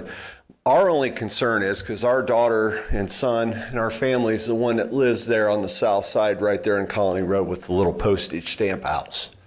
Obviously, we're concerned, and after listening to everybody's comments, it sounds like you've got it with the water. Obviously, that's going to be an issue. But I guess our biggest concern is because of our family. My whole family lives there on that road. My friends live on that road, and it's the access from the dump trucks on the Colony roads are probably our biggest issue, to be honest. If he can figure out a way to get his trucks out on 415 without it impacting, which there is a lot of traffic on 415, which I think we all agree. I've talked to this guy. He seems like a straight shooter, but with all the other stuff that's out of my wheelhouse as far as environmental stuff goes and water placement, I can't speak to that. All I'm asking is that let's not have all these dump trucks on Colony Road. That's the biggest thing for us. And that's about all I got to say. Thank you, Mr. Hammer. Mr. Costa, you had a question for the applicant? I do, sir. Speaker? Can you come back for a second? Yep. Sure. So your heartburn is with the access to Colony Road, not necessarily the borrow pit in itself. I don't understand all the water flow and that, Frank, to be quite honest with you.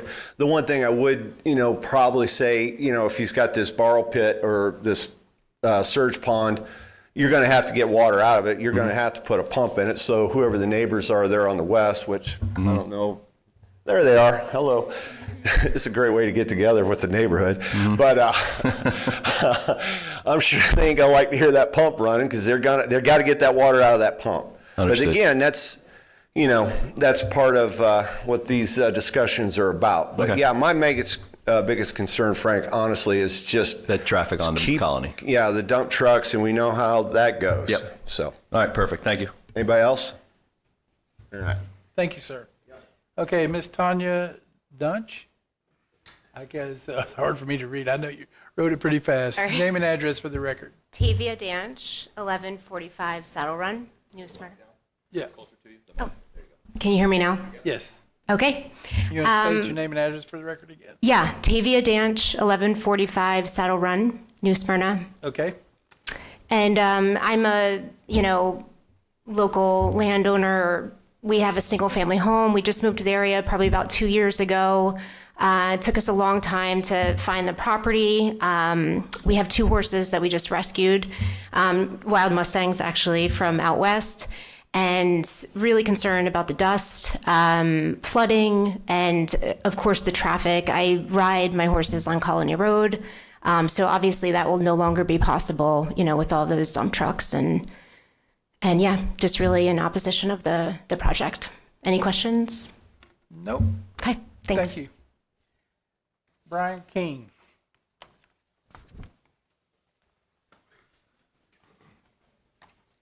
Brian King, 4623 Colony Road. My biggest opposition is the entry to Colony Road. That's, keep them off of Colony. I don't need the dump trucks on our Colony, or 415 is hard enough to get off of Colony from 7:30 in the morning to 9 o'clock. It's a stream of people coming from Orlando going to Daytona, and you're going to go dump 300 dump trucks a day in and out of that? Good luck. Colony Road doesn't need the access off of it. If they want to access their project or whatever, have them dump it off 415, come in on the backside of where the original access road goes into that property. And 2, on the other thing, on that the survey mark, the water, I can tell you for testaments, the customer that lives in the back, I've repaired his road 3 times due to the washout from the flooding that comes through that property and going into Lake Ashby Canal. It has washed his driveway and stranded him and his wife not to be able to access their house or the cell tower 3 separate times off of 415, washing the entire road out from the amount of water leaving that site going to Lake Ashby Canal. So, they can fix that and use that way or whatever they want to do, but I just don't want them on our road, Colony Road, because we've got kids, we got people that ride horses on a daily basis, neighborhoods, so dump trucks and horses don't get along. Other than that, that's it. All right, sir, thank you. Michael Smith.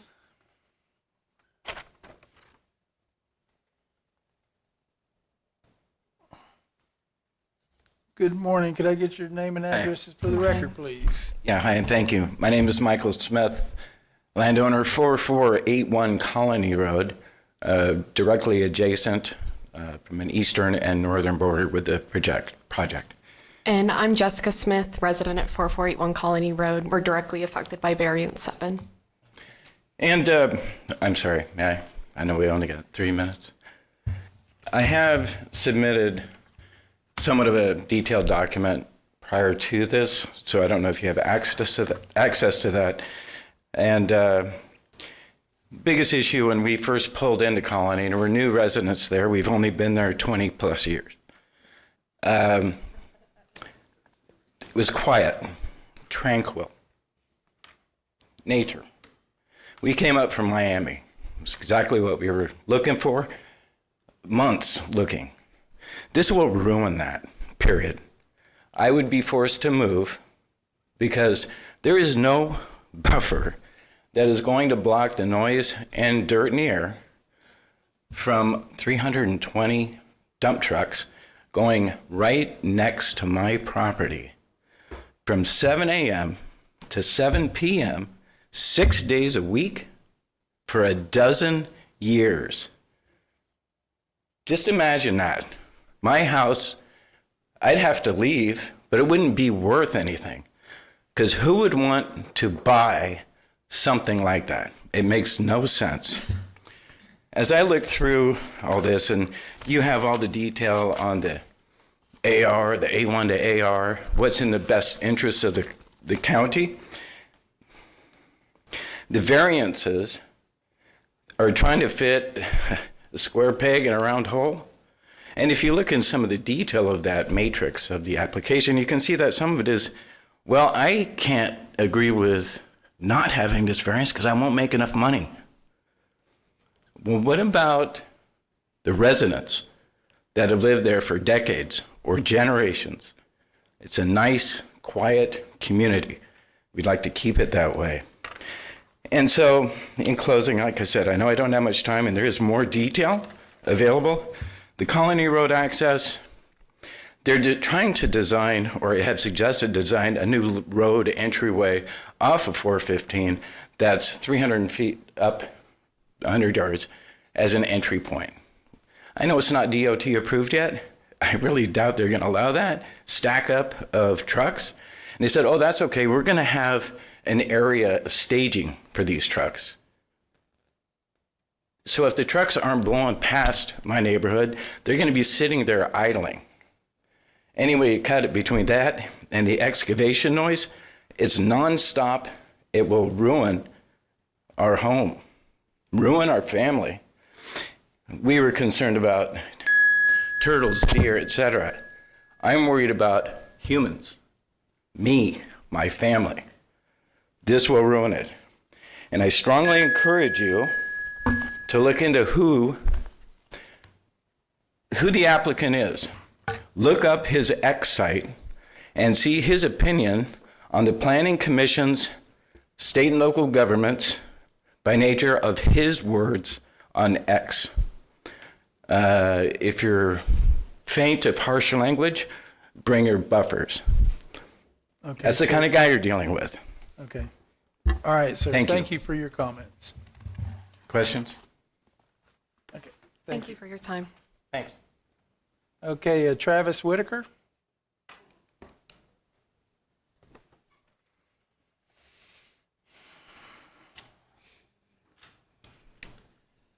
Travis Whitaker, 4560 Colony Road. Moved there in 2005. I think I agree with Brian King. I think that my biggest concern from my family, we don't live miles away. We live 0.7 miles further west towards the dead end of Colony Road. That's not a through street. It's a dead end road. So we live down that way. So we drive by the beginning of Colony Road, me and my wife and my 2 kids. My youngest will be driving pretty soon. We drive by every day. And it's already difficult enough getting in and on 415 from our road as it is right now. I can't imagine 160 trucks coming in and then going out. That's 320 more entrances and exits than what we have right now for 6 days a week for 12 years. I'm all for being in business. I'm all for making money. That makes the world go round, but not at the expense of other people. A couple of things that I did have a question about on the northern border. It was stated that it's not going to impact anybody. And I could be wrong, but I believe that borders the Deep Creek Preserve that is accessible by the public, is it not? Wouldn't zero setback affect the public use of view from that Deep Creek if I'm walking my trails out there? Just asking the question. I don't know for sure if that's the case, but the noise, while they might be digging below surface, the 320, in and outs of dump trucks, that noise is certainly above ground. And as Brian said, or I think Mr. Hammer said, if you're moving water from point A to point B, you're going to need pumps to do that. So I don't think that's going to be below ground either. If I lived on the western edge of that property, I think I would not be very happy about that. Entrance and exit, let them use 415. They can work out whatever plan they need to with FDOT and make it happen. But Colony Road needs to be maintained. It was a dirt road when I moved in there. It was not designed for industrial use. So why don't we keep it what it was designed to be? entrance exit for a community, because that's what we have there. Thank you, sir. Michael Brown.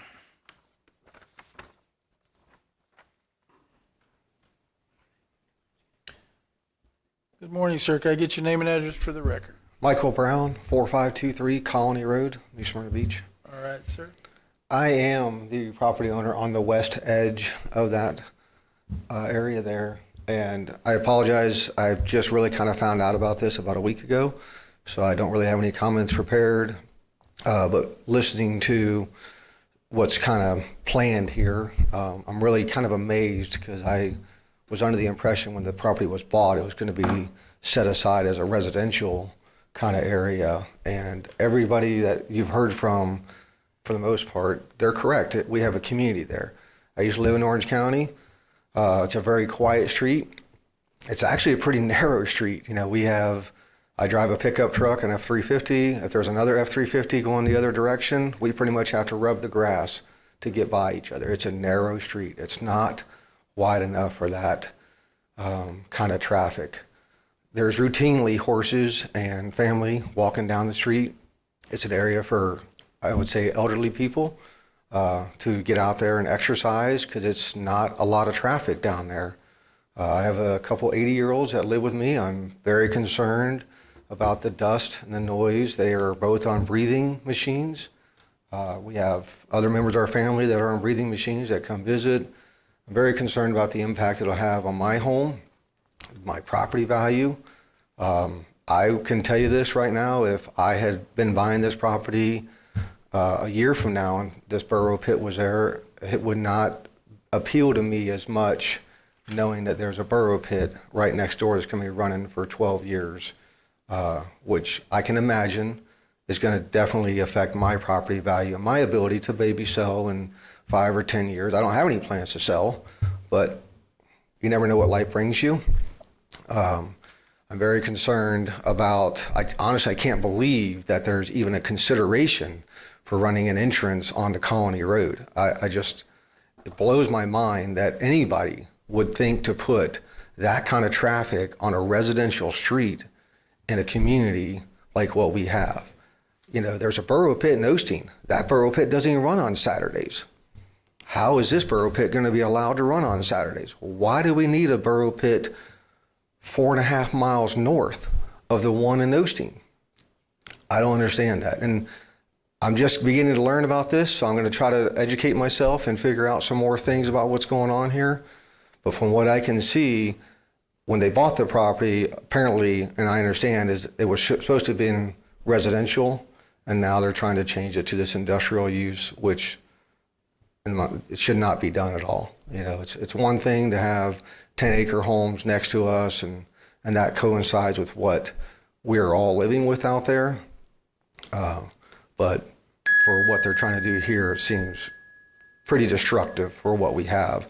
And there are people that do, I see them on the backside of my property. I back up to Deep Creek Preserve. I constantly see people riding horses back there, walking back there, enjoying that property.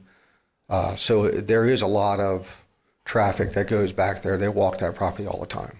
All right. Thank you, sir. Thank you very much for your consideration. Do we have any more public participation forums? No, sir. Is there anyone else here that would like to speak to this case? All right, we're going to close the, no, we're not. We're going to ask the applicant to come back forward for rebuttal. And Mr. Chair, just a few statements. This is about the project, not about an individual person or an owner. Just focus on the project. Got it. You want to come forward?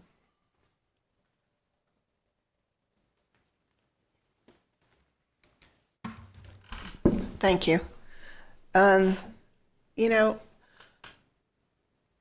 I have to say that I agree with, I think it was Attorney Storch, that I too prefer a process where the conversations that took place today take place ahead of time. So I'll start with that. And I think, in hindsight, should some of those conversations have taken place, perhaps this would have been a different presentation. I am appreciative for the information gleaned today. I believe that my clients are as well. I do want to state for the record that part of my history, not that you care, but I used to be the Environmental Protection Manager for Orange County for 6 years. So I do have an understanding, very in-depth understanding of environmental rules and regulations. And I really do understand how you need to work in conjunction with developed areas and the need to continue to develop, but to do it in a responsible manner. I have to look back to the .21, the inconsistency that Ms. Bush brought up. As I understand it, having our environmental person sitting next to me when I was like, what are we talking about? It's a surface water issue as opposed to what I was focusing on. That's my error because I was focusing on the tree canopy areas. And so my comment about avoidance and not requiring mitigation, staying away from those clumps of canopied areas, that is accurate. So as a point of clarification. I heard, and I appreciate Mr. Costa for asking on more than one occasion, do you see a way forward? And while initially I may not have thought there to be one, I think there might be. Maybe I'm an optimist. Maybe the way forward won't make everyone ecstatic on either side. But I learned a long time ago that when you can walk out of a room and everybody's equally as miserable, you've done a good job. So I respectfully request that these matters be continued. Thank you. Mr. Costa, you had a comment? I do. Or a question? Well, both. And I'm glad that I appreciate you coming forward and saying those things, and I'm glad that you decided to do a continuance. So since we're not going to get to the case of your of the actual special exception itself, let me just throw these couple comments out for you for you guys to mull over. Suggestions would be that your operating hours be trimmed down to say between 8:30 to 4:30 inside underneath the window of the traffic on 415. I travel that, by the way. I travel that north-south corridor daily, so I know exactly what we're talking about here. And you have people that are legally passing. You do have a lot of young drivers, so I think if you narrowed your timeline down to about 8 hours a day. The other thing is I would take the Saturdays off the table and only bring them back as a maintenance only, because even in the country, I want peace and quiet. And as far away as I am from that site, I'm sure that I'm going to be hearing it as well, not necessarily from your site, but from the neighbors surrounding it. So I would limit that so that there is some peace and quiet on the weekends. And then give it very serious concern about a dedicated turn lane on 415 onto your property rather than using Colony Road. As more than one of the folks that spoke today, that is their biggest heartburn, is the access on Colony. Let's see what else I had. And the other thing is the 12 years. I think that's excessive. I think this could be done in a much shorter time frame. I know we had one recently on Rasley and 415, and I don't think that one ran more than 5 years. I think it was the timeline. They finished earlier than they had expected, but I think that 12 years is definitely a big, that's a long time for these folks to wait. Other than that, unless there's other comments, I'd be ready to make a motion for the continuance. Do you want, they haven't requested a continuance? She did. Oh, she did? Okay. All right. You can go ahead and make the motion, and we'll have a discussion on the motion. All right, we'll do two separate motions, and we're continuing both cases, correct? Correct. All right, so the first motion is a continuance. First off, how long? I would not recommend a timeline. Leave it open?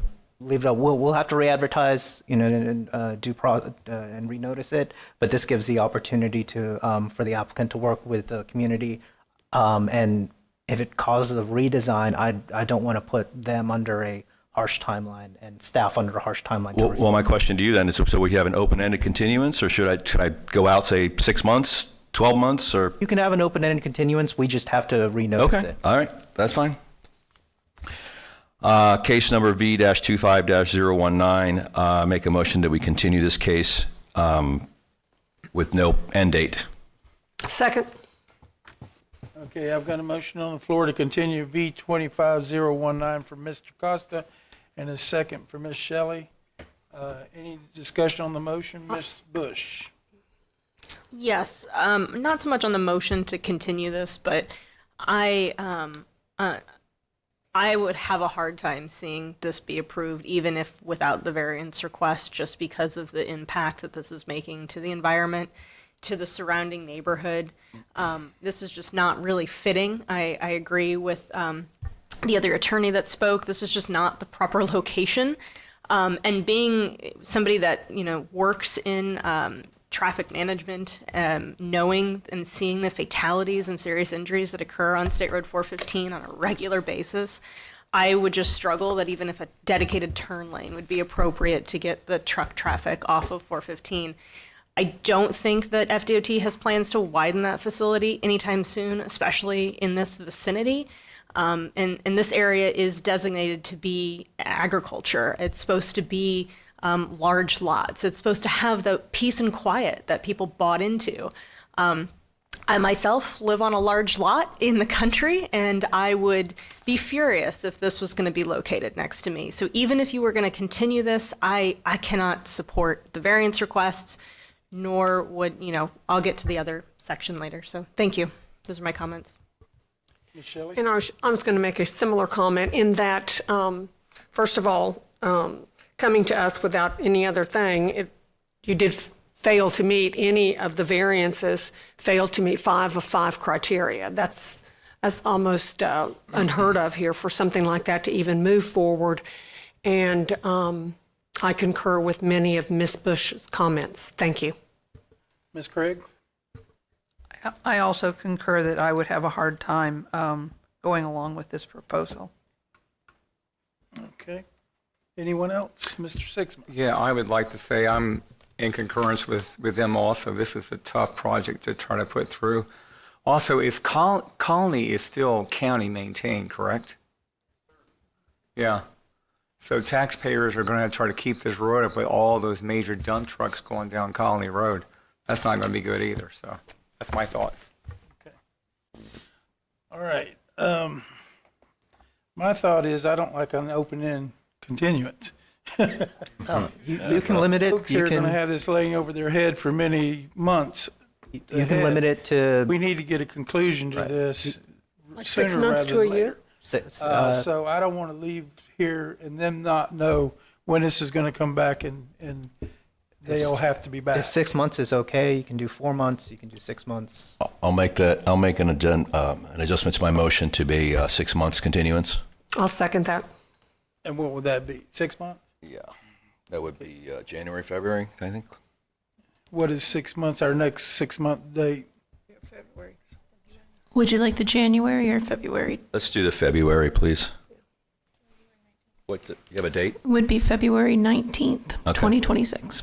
So the amended motion to continuance to the February 19th PLDRC meeting. All right, and you second that, Ms. Shelley? Yes, sir. Okay. The other discussion on this is when we look at special exceptions, one of our things that I look at is to make sure all your setbacks and all that are met in order to get it, because it is a special use of the property. I'm inclined to deny my personal opinion on all 9 variances. I don't foresee the reasoning to have them other than for economical reasons. So I don't want you to leave here thinking that we can tweak that and it's going to change my personal opinion, because the variances aren't going to fly with me. And I can't see how this would work, and especially the ingress and egress on Colony Road, definitely not for that. And I'd be really hard pressed to approve it on 415, to be honest with you. I'm not going to say I'd still want to hear the presentation on it without the variances before I made that decision, but I'm definitely not leaning towards even approving the special exception. So that's my opinion on it. But as far as the continuance, we're going to go ahead and take a motion on that. And if you want to continue it until that date, you're more than welcome to do so. So all those in favor of a continuance to on the variance V25019 and the special exception 25003 until our continuance. It has to be brought back before us before February the 19th, 2026. Let me amend that motion because I only called out the one case. So let me amend the motion to include case S-25003 and V-25019, continuance to February 19, 2026 PLDRC meeting. And I'll second that. Okay. Any other discussion on the motion? Ms. Bush? I want to let the record reflect, I'm going to vote no on this just because I want to straight up deny it as is right now. I don't think 6 months is going to make a difference, and I think the residents are going to want to know what's going to locate next to them sooner rather than later. So just wanted to put that out there for the members and for the public. Okay. I would normally agree with you on something like that. But the fact of the matter is these folks have put a lot of money and time into trying to get this through. And so I'm going to give them an opportunity to see if whatever they can come up with. Okay, all those in favor signify by saying aye. Aye. Aye. Any opposed? Aye. Motion carries 5-1. Continues. With Ms. Bush in dissent to the continuance. Okay, that does it. Thank you.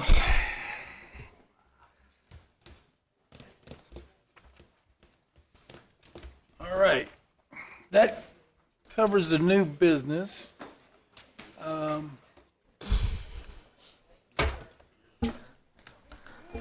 I do apologize. We're still in a public hearing. If you'll please take conversation outside of the chambers, it'd be greatly appreciated. I'm gonna give us a 5-minute recess until the chambers clears out.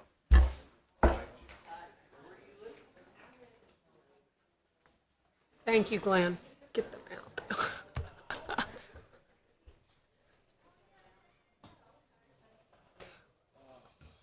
We're still in a meeting. We took a 5-minute recess. No, I know. Oh, okay. Gotcha. I'm not sure they understood that either.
we got that discussion on the bylaws. I think we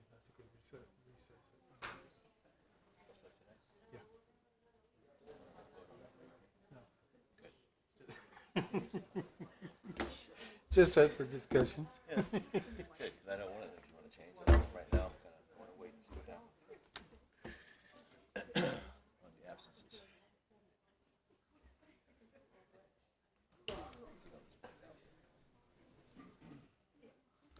Well, I just don't think it should be something to go along with the.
Okay, we're going to bring it back now.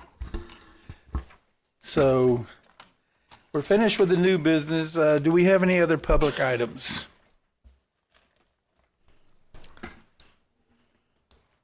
That would be Mr. Shams. No, sir. Okay, do we have any staff items? Yes, we actually welcomed the new Planner 2 this week, Mr. Joseph Jaskula. He comes to us from the Army Corps of Engineers, so we're very excited to have him on our team, and he should be coming up on the dais as soon as possible. All right. And we also have the bylaws discussion, do we not? Yes, we did. I apologize. I will get that next meeting. Okay. All right. Well, if you would like to talk about the bylaws, we can. That will give me some guidance onto, what would you like to change about it. I think the bylaws are accessible from the PLDRC website. Correct. But if there's any discussions about that you would kind of like us to bring forward on terms of proposed changes, we can do that. Correct. Well, as far as the discussion matter, I think that one of the reasons I wanted to be brought back up is because we have, since my tenure on this board, had a couple times where we've lost individuals that were very well versed on this type of situation that was automatically taken off the board because of having more than 2 absences within a yearly time frame. It's 3, and that would actually be a change in the PLDRC code. It's an ordinance change. It is reflected in the bylaws, but the number of meetings to miss are written into the ordinance that creates the PLDRC. So it's I think if you miss 3 or more for any reason whatsoever, then it is an automatic vacation. So I would just my opinion, I would like to have it at least where they could appeal to this board rather than an automatic vacation of the appointment. Because like I said, we've had some really legitimate reasons. And I was here when that got put in place, by the way. I got put in place in 2018. Yes, We sir. had our discussion then. And I will tell you that The reason behind it was it's like the pendulum. It went from one extreme to the other. We had individuals that would miss multiple times. And then we also had individuals that would show up and not even, they were here, but they weren't mentally here. They were physically here in the back room doing whatever they were doing. And so to me, that was just the detrimental of this board is not. I realize that we need to have at least 4 members as a quorum. Yes, sir. That's why I'm not really keen on virtual participation. We went through that back and you can't get a quorum off of virtual now. We were able to do that during COVID, and it was very difficult to do a virtual meeting with individuals. They don't usually get their point across. And from my point of view, where I sit, it's very difficult trying to keep them involved and be making sure that they're being attended to and their questions are being answered. But I would like to have at least an opportunity for whoever meets that threshold of 3 absences to be able to go back to this board and plead your case, why or why not we should keep you on the board. Simple. And rather than just an automatic vacation. We had that with Mr. Bender, and he'd been on the board for years, never had a problem with attendance. He had some issues come up that were legit, and he had to leave the board.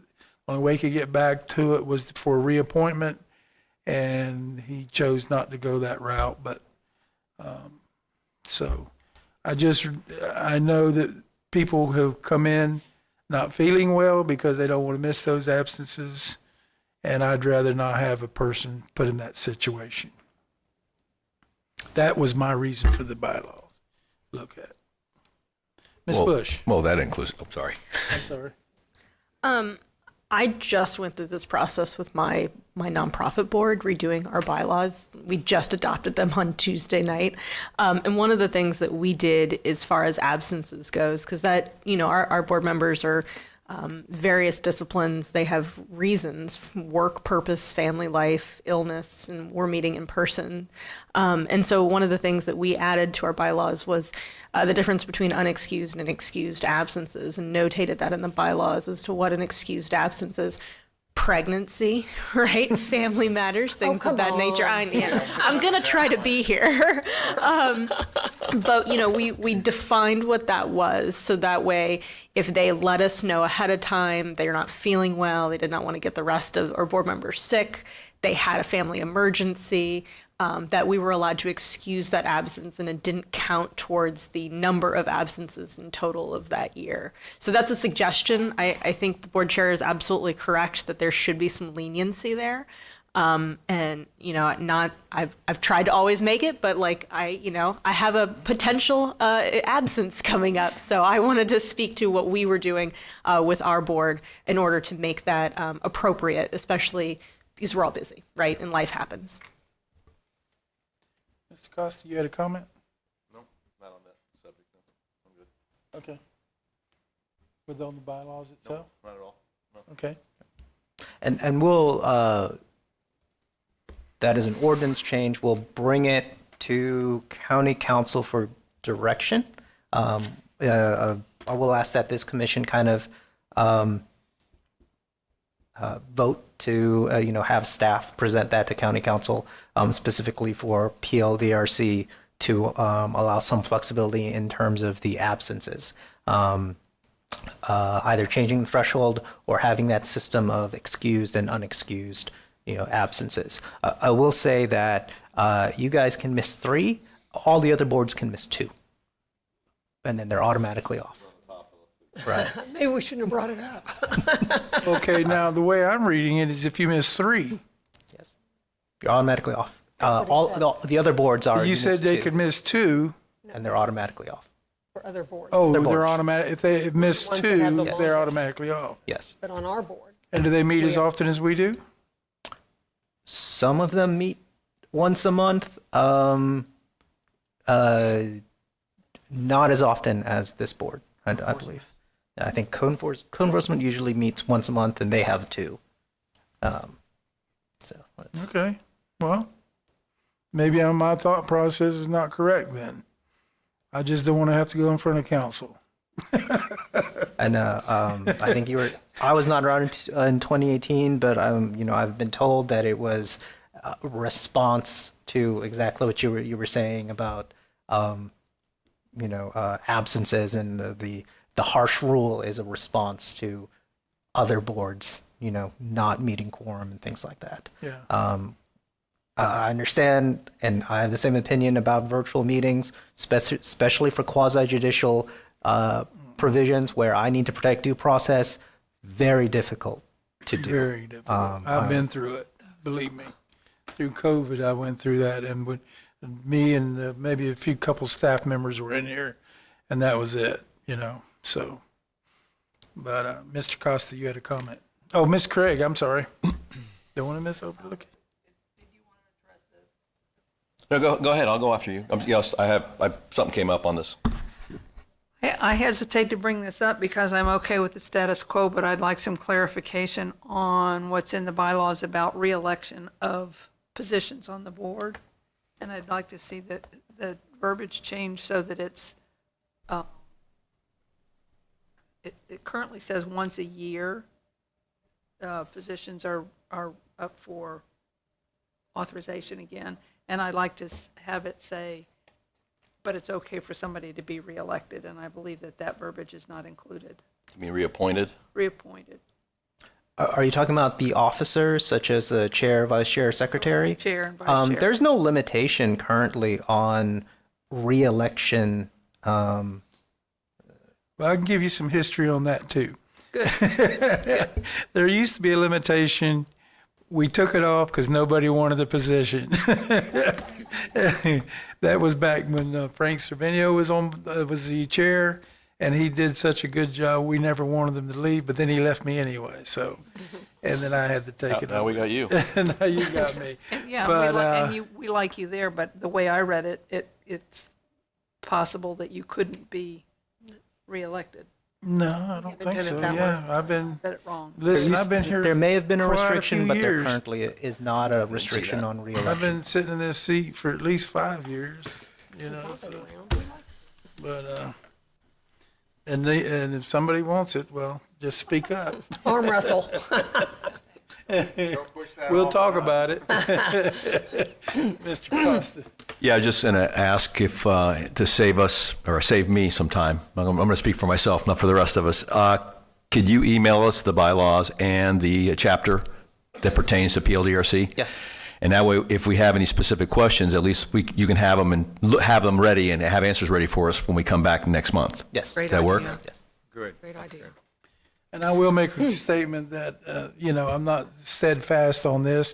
It was just something that I know we lost a couple individuals, actually, because the one was concerned about absences and the other one actually had the absences. And I just hate to see that happen, not to say that I couldn't go back before council and ask for a reappointment, if that were to happen to me personally. So if it's okay, if it's not a problem, then I just wanted to be out there, some consideration. Can I get a motion from this entire commission, for staff to go to council, bring up these points, because it will require an ordinance change. Okay, before we make a motion, what I would like for Mr. Costa's asked to review the bylaws and the code it's in. So let's put that off until the next meeting. Yeah, I think that by next meeting, we've all had a chance to go through both documents and we can discuss it and then kick it upstairs if we need to. Ms. Bush? And I would just ask, if I'm not here next meeting, that you would consider the excused, unexcused absence concept. Thank you. Life maybe. So that's that's one of the reasons we had the discussion today, is get an idea of everybody's input and what their feeling is at the moment, then before we send a motion to council, we'll have it pretty much ironed out. Okay? Anything else on that subject? Okay. Mr. Shams, any other staff items? No, sir. Staff comments? No, sir. Commission comments. Ms. Shelley. Yeah, I just have a couple of comments. I would like to say, first of all, it'd be really helpful to have the pages numbered. This is the first time the pages haven't been numbered. Yeah, we're currently going through, we're training Kimberly to be my replacement. So that was a small oversight, but we'll make sure it's corrected next month. Great. Yeah, I apologize. Because just either, yeah, it was difficult. And then I'm not able to come over and get the packet. And Ms. Craig has offered to pick up a packet for me, and she's been dropping them off for me at my home. This last time, she was informed that it was a sunshine violation, which it is not. I said that we would need to check with legal to make sure. It is not a sunshine violation. We don't see each other. I don't know she's been at my house. I have a gated house. She can't even approach my house. She just drops it. I'll direct that to Paolo. As long as so, I think you're fine in that instance. The sunshine law applies to I've communications. gone through that legally. Yes. Right. So it does not apply to just dropping a packet at my home. Because there's no communication between None. She two doesn't write a members about note. it. There's nothing. I'd write a note. And then you sign Sixman's name to it. Exactly. Yeah. You're fine. Okay, Mr. Costa. Yes, I have two comments and questions and suggestions. At some point, and correct me if I'm wrong, but I recall that usually on page 2 of our reports, when we'd have any case, it would show the zoning, but it would, next to the zoning, it would actually then show you what the setbacks are. Yeah. We had that at one point. Now it's gone away. So I keep having to ask the same question. While I know most of the zoning setbacks, I didn't memorize all of them. It would be very useful to have a table similar to what you have below, where it shows zoning, land use for the neighbors left and right, but for the subject property is having the setbacks spelled out for both the zoning and the future land use if they're different. That would be very helpful to me, especially when we're looking at cases with two front yards, instead of having to ask the question. What was my second one? I had two. Oh, the second one goes back to Apollo, which is a question we had before. So the council kicked around Chapter 72 this past 2 days ago. I made all kinds of changes left and right. So my question to you, and this is a hypothetical moving forward. So the case that we saw before us today, if those changes had been ratified, it would have not had any impact whatsoever on that case today. No, because that case is already in process. We do not change the rules from under an existing applicant. They would operate under the rules at the time of the application. So that application would travel all the way to county council, even if they ratified it on Tuesday. So regardless, even though they've got a 6-month continuance, when they come back, they're still tied to the old law? Yes, the old regulations? Unless they could voluntarily choose to, reapply. Withdraw and basically, reapply? Withdraw and reapply, in which case they would come under the new rules. And if that is ratified, what they have done is basically they have made all of you the final decision Yeah, I maker saw for that. the special exceptions. So I that watched that. means to approve, minimum 4. Same way as a variance. Yep. So that's. Thank you. Ms. Bush. I have a few things. One is a follow up to Mr. Costa's question. Are we going to be able to see that ordinance again, or does that just go for third reading? Back It to would the just go council? for a third reading. Okay, and I have asked when that is going to take place so that I could try to attend. They continued to a date certain of the 4th Thursday, September 4th. Yes, September 4th, Thursday at 9 a.m. Okay. My second thing is that the Florida Planning Conference is taking place in Daytona Beach in September, so hopefully staff is able to attend, but I wanted to make the Planning Commission aware because I know that they have some special workshops, and if you are interested in attending, I will not be there for obvious reasons, but I did help plan some of the sessions, and there is a few of the mobile tours that my organization helped put on. So definitely encourage you, especially because it comes around to Daytona not not very often. And the last time it was here, it was interrupted by a hurricane, so we weren't able to have the full conference. So very excited that so far, so good. It's the Florida Planning Conference. So they have sessions on planning, projects, comprehensive zoning, those like everything that pretty much we cover. And it talks about those types of projects across the state, where they have various community development directors, staff present on unique planning projects, comprehensive plan changes, zoning changes, things of that nature. So for those of us that have an AICP designation, we have to get certified credit. We have to get continuing education credits, and that's one place to do it. But they also have a planning commission lecture usually on Tuesday. I believe it's going to be the 16th of September, if I'm not mistaken. So I just wanted to share that with all of you in case you were interested in attending, because they talk about kind of the rules and the overview of what this board's supposed to really do, but it's across the entire state. So you'll hear from other planning and zoning board members about some of their trials and tribulations and some of the projects that they review. So It's very worthwhile. When I was, yeah, it's a put on by a great, it's, put on every year across the state in various locations. And so, like I said, we're really lucky to have it in Daytona Beach this year. And Volusia County and a lot of individuals within the county have been helping put on some of the mobile tours and really highlight some of the great work that Volusia County is doing in the planning realm. So I just wanted to make that note. And then for obvious reasons, I might not be here at the next meeting. I will let you know, obviously. But my intent is, if I'm not had the child yet, I will be here. So hopefully I will see you. If not, I will see you in October. Okay. Any other commission comments? Yeah, I'd like to say something on the bar pit.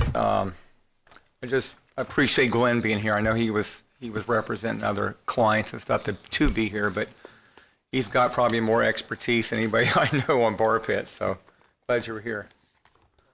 Learned a lot. Yeah, thanks. Okay. The other thing I would like to address is the sunshine law. I don't know if we're not being a little too strict on that. You've got it to where I can't even talk to Frank. I couldn't talk to him on other matters unrelated to the PLDRC. And just exactly where do you start getting into the gray area? Because I have talked to people on the state level, because I called one time. I didn't call, I emailed. I wasn't going to be, and I knew that the vice chair wasn't going to be there. And I reached out to Ms. Shelley and Mr. Costa to let them know that I wasn't going to be here, and I got my hand slapped for it. I was told that was almost a violation. Didn't come right out. But then, so I asked at the state level if that was a violation, and was told no. So where am I at on? So we're usually pretty conservative, but you're not prohibited from just talking to any of your fellow commissioners. The sunshine law kicks in if on certain topics. So it is a discussion, two-way communication on anything that could reasonably be before your commission. So that's basically all land use matters.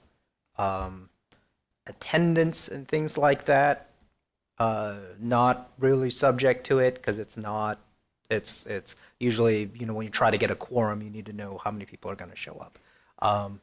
But there is that kind of danger of something slipping in. So, when coordinating schedules, our recommendation is, go through our staff for that type of activity, just to keep things clean. Because if someone does a public records request, all they'll see is just emails from one commissioner to another. So a lot of it is us trying to be protective of you in terms of, sunshine laws.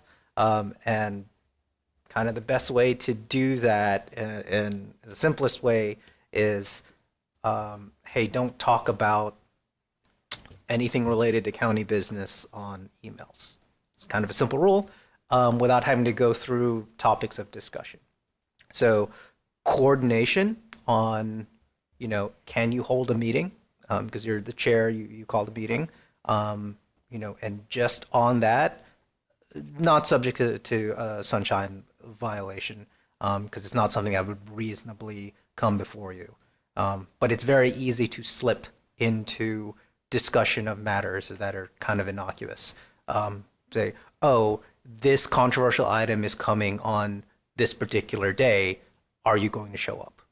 Right. So that's, something as I can understand innocuous that, as yeah, that. So yeah. that's kind of why our advice is try not to communicate with other members of the commission on county business. Okay. How about theoreticals? Anything that could reasonably come before county. So that's things in the future. So theoretical subjects are in the purview of the Sunshine Law. May I say that I too got my hands slapped, and outside of my normal fashion, I did not fire back. So I'll fire back now. So the email was basically, the question was posed by staff: have you guys received your packages? And everybody was copied. I replied back, copied all. No, mine has not arrived. I think that is not a violation of the Sunshine Law. When we were trying to, between all of us, we're trying to figure out where the problem is, and you're telling us you cannot communicate with each other on, these are not items that are agenda items, these are housekeeping items, and I don't see where the Sunshine Law comes in and applies there. I'll have to take a look at that, but it also applies to kind of ministerial things like approving minutes, right? That's kind of an act. So I agree, and I agree with you. But that's a function of the board itself. But attendance, I mean, hey, I'm going to be absent tomorrow. I don't think that is a Sunshine Law issue. Haven't gotten my package yet. I don't think that's a sunshine issue. Hey, you guys didn't reserve our parking spots. That's not a sunshine issue. So those are the items that if I fire that out at copied all, I guarantee you automatically I would get I get a little hand smack from either McFarland or, in this case now, Samantha West, who's in charge of us. I'm sure that would be automatic. Sure. So let's try something. Let's see if we can blind copy everyone. So that way, if you reply all, you don't, you can't reply all to blind. And usually we do this by saying, commission members are blind copied to this email, but please do not try to reply all. And I'm a real stickler about the Sunshine Law. I mean, I was on the Planning Commission for a long time in Daytona Beach. I was an elected official, and I would say to people, because I don't like it to even have the appearance from somebody in the public, or so I err on the side of being. So I would tell people, we get invited to a lot of the same public events for different things, that I'm not being unfriendly, but I don't sit in a corner and have a conversation. We could be talking children or pregnancy or anything else, but I don't do that because of the perception. So my friends, and so I would tell them in advance that I'm not being unfriendly. I'm aware of that perception. Kelly, So. is there? Ms. Bush, you had a comment? Yeah, I was just going to say the blind copy is the best practice. We do that with my organization, and we work with 40 jurisdictions and different elected officials. And any communication we send out is always blind copied to the elected officials. So that would be my suggestion going forward. Miss Shelley, I thought you were just being rude to me, that's all. You weren't talking to me. When I slapped you? I think Ms. Tucker has something. I'm sorry, I don't have a request to speak button on this side. Generally, our common practice is that we do blind copy all of the PLDRC members. There's been some accidents with training. It's been corrected, so we do apologize for previous instances. We just want to make sure that we're trying to protect you guys as much as we can when it comes to the sunshine laws. So it's tough love. We apologize. And it's also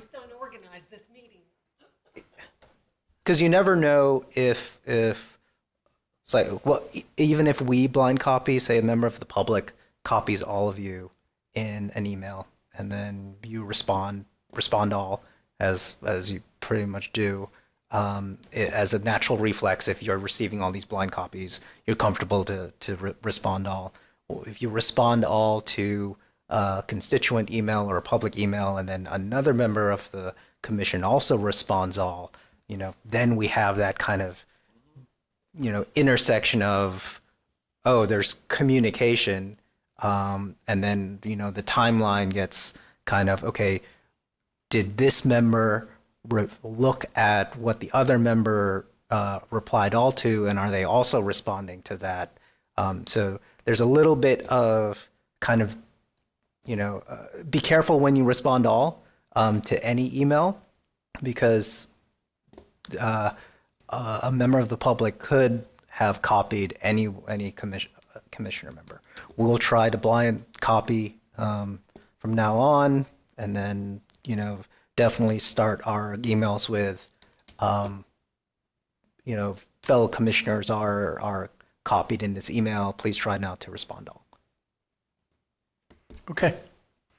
Well, anyway, that's, I know I don't want to prevent the fact that if I see Stoney out somewhere or Frank somewhere or anyone here on this board, that I can't talk to them because it's sunshine, If it's pertaining to the planning board or something of that nature, if it's a public meeting and we all attend, I can understand not standing side by side and discussing what's going on in the public meeting because it's going to come before us.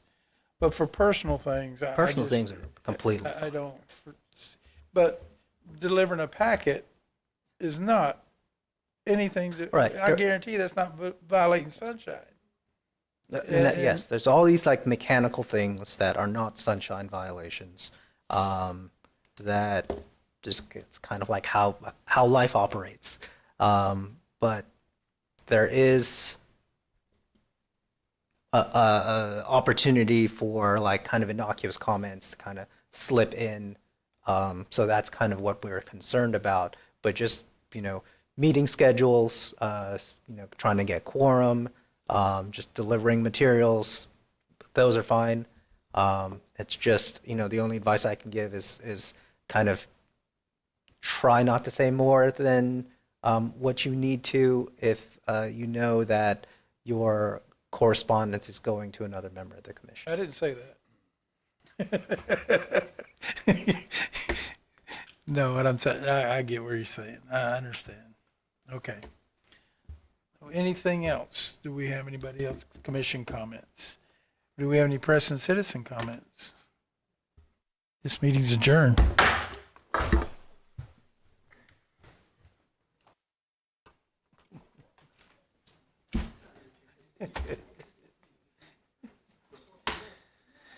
Oh.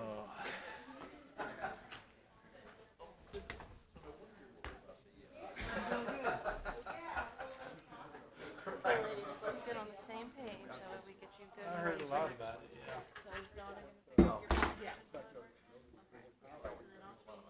That's what I hear.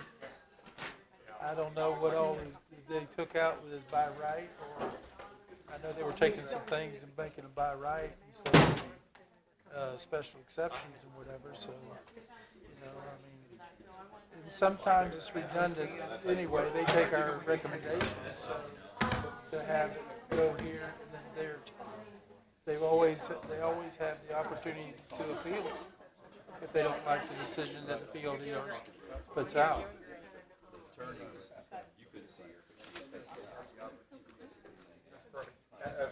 No, they do have the opportunity, not sometimes. Regardless of what our decision is, they got the opportunity to appeal to county council. So in the event that it needs to go further, they do have that opportunity to do that. So, because most of the time it's sent as a recommendation, but on special exceptions, but now it's going to be stop here. We do that. That's under, they can appeal that also, no matter what our variant, what our decision is.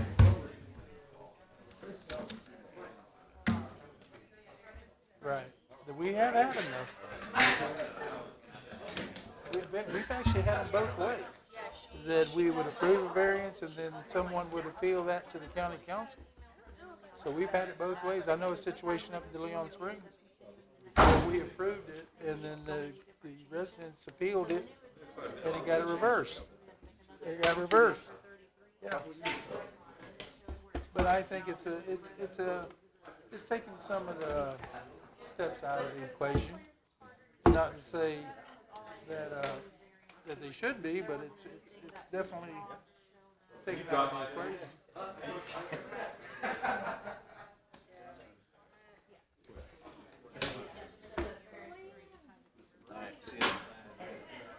Thank you.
time to go.